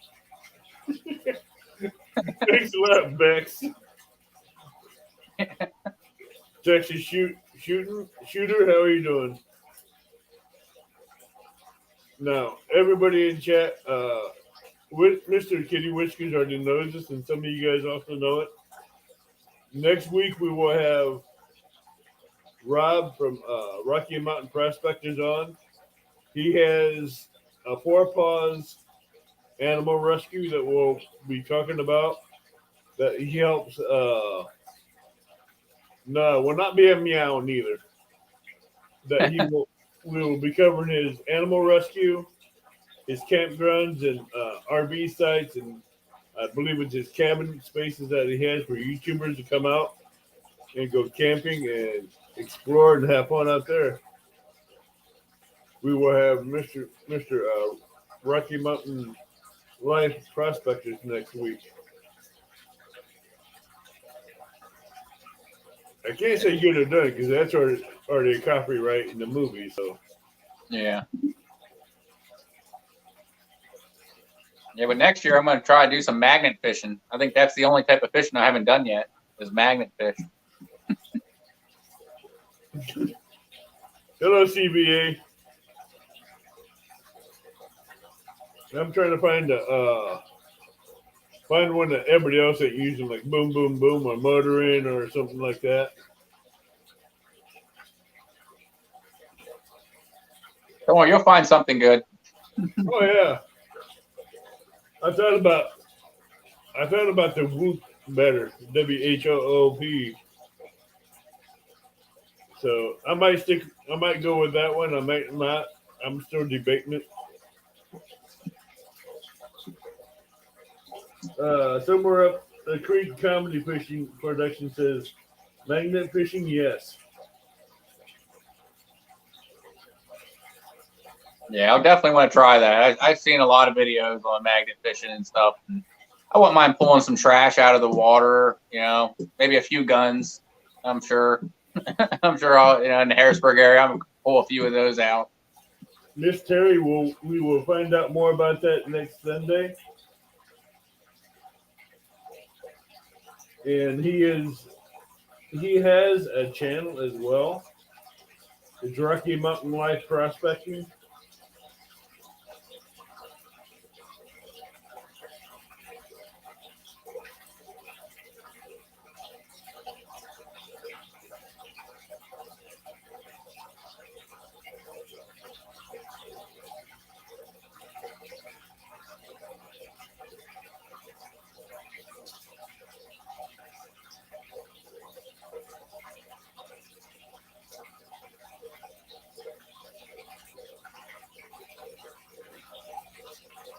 So, what would be your final thoughts? My final thoughts. Yeah. Uh, Were you nervous? Were you happy? Were you excited? what for this? Yeah.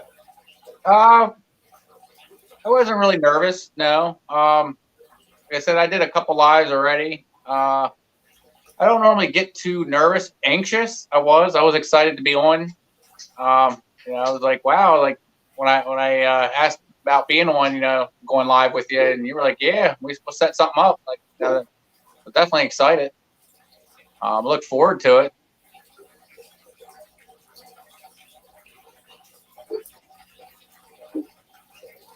So, would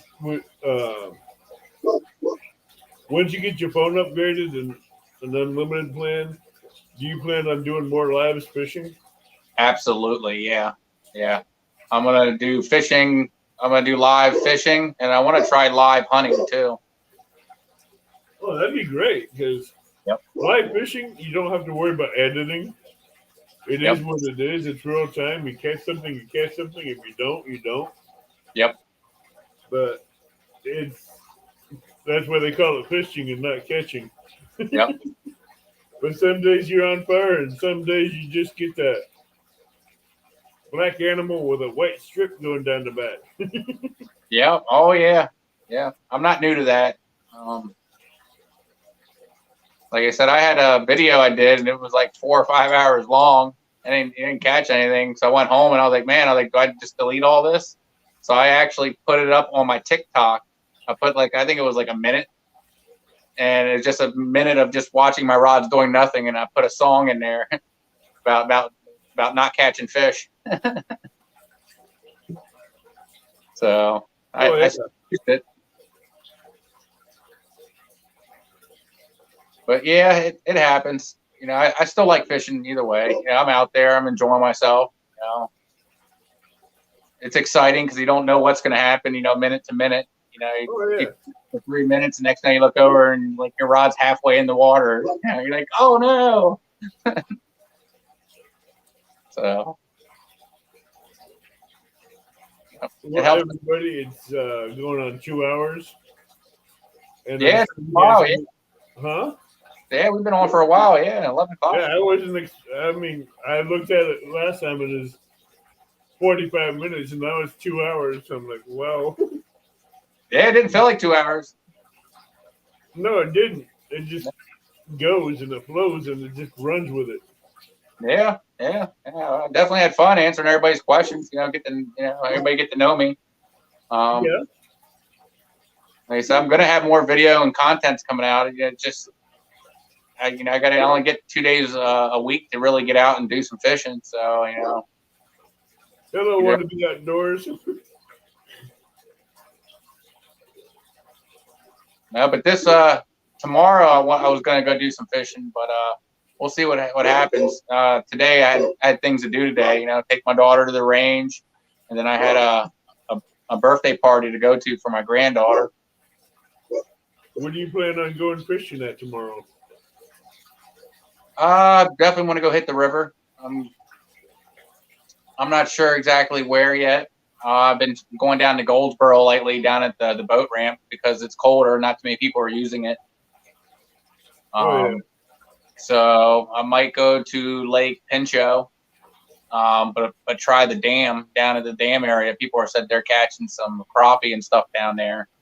I figure if the crappie are there, so are the catfish. So, hey, if not, you can always catch crappie for dinner. Yep. Because I always bring worms, so you never know. I'll be double rigged with a hook on the bottom and then a hook on the top.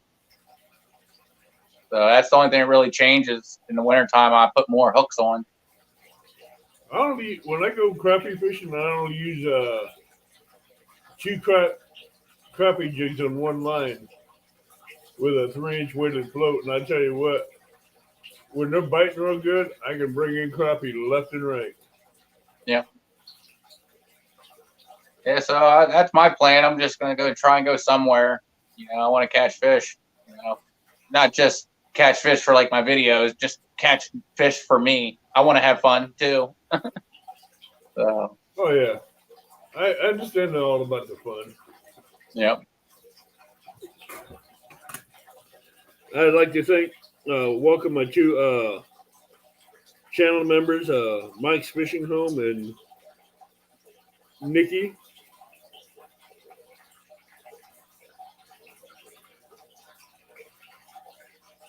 Come on, dang it, stop there.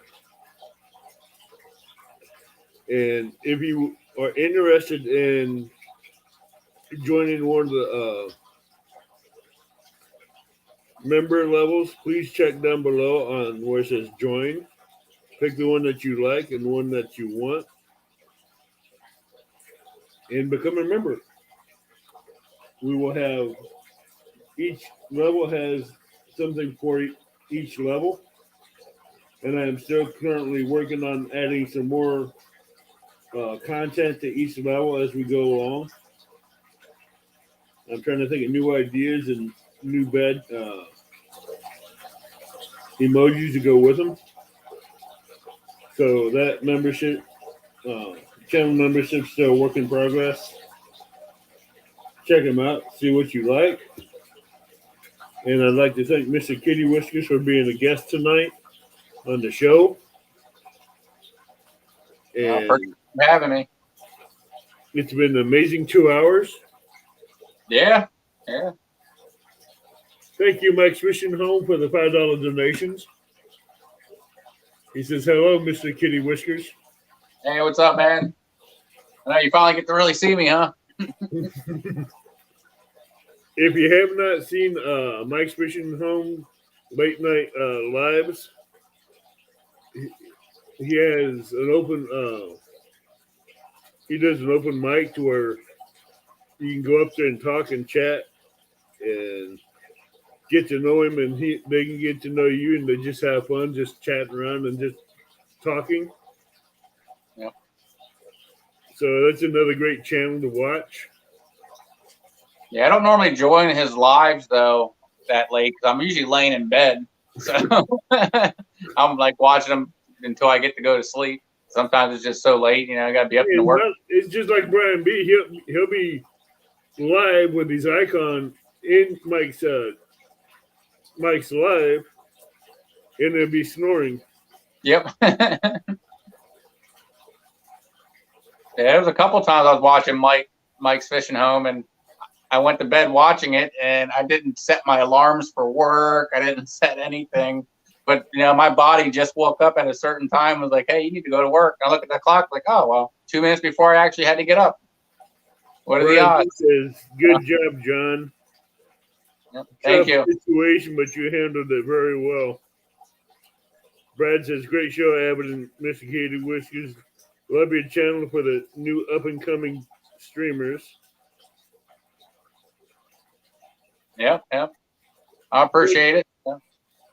Thank you, Takedown.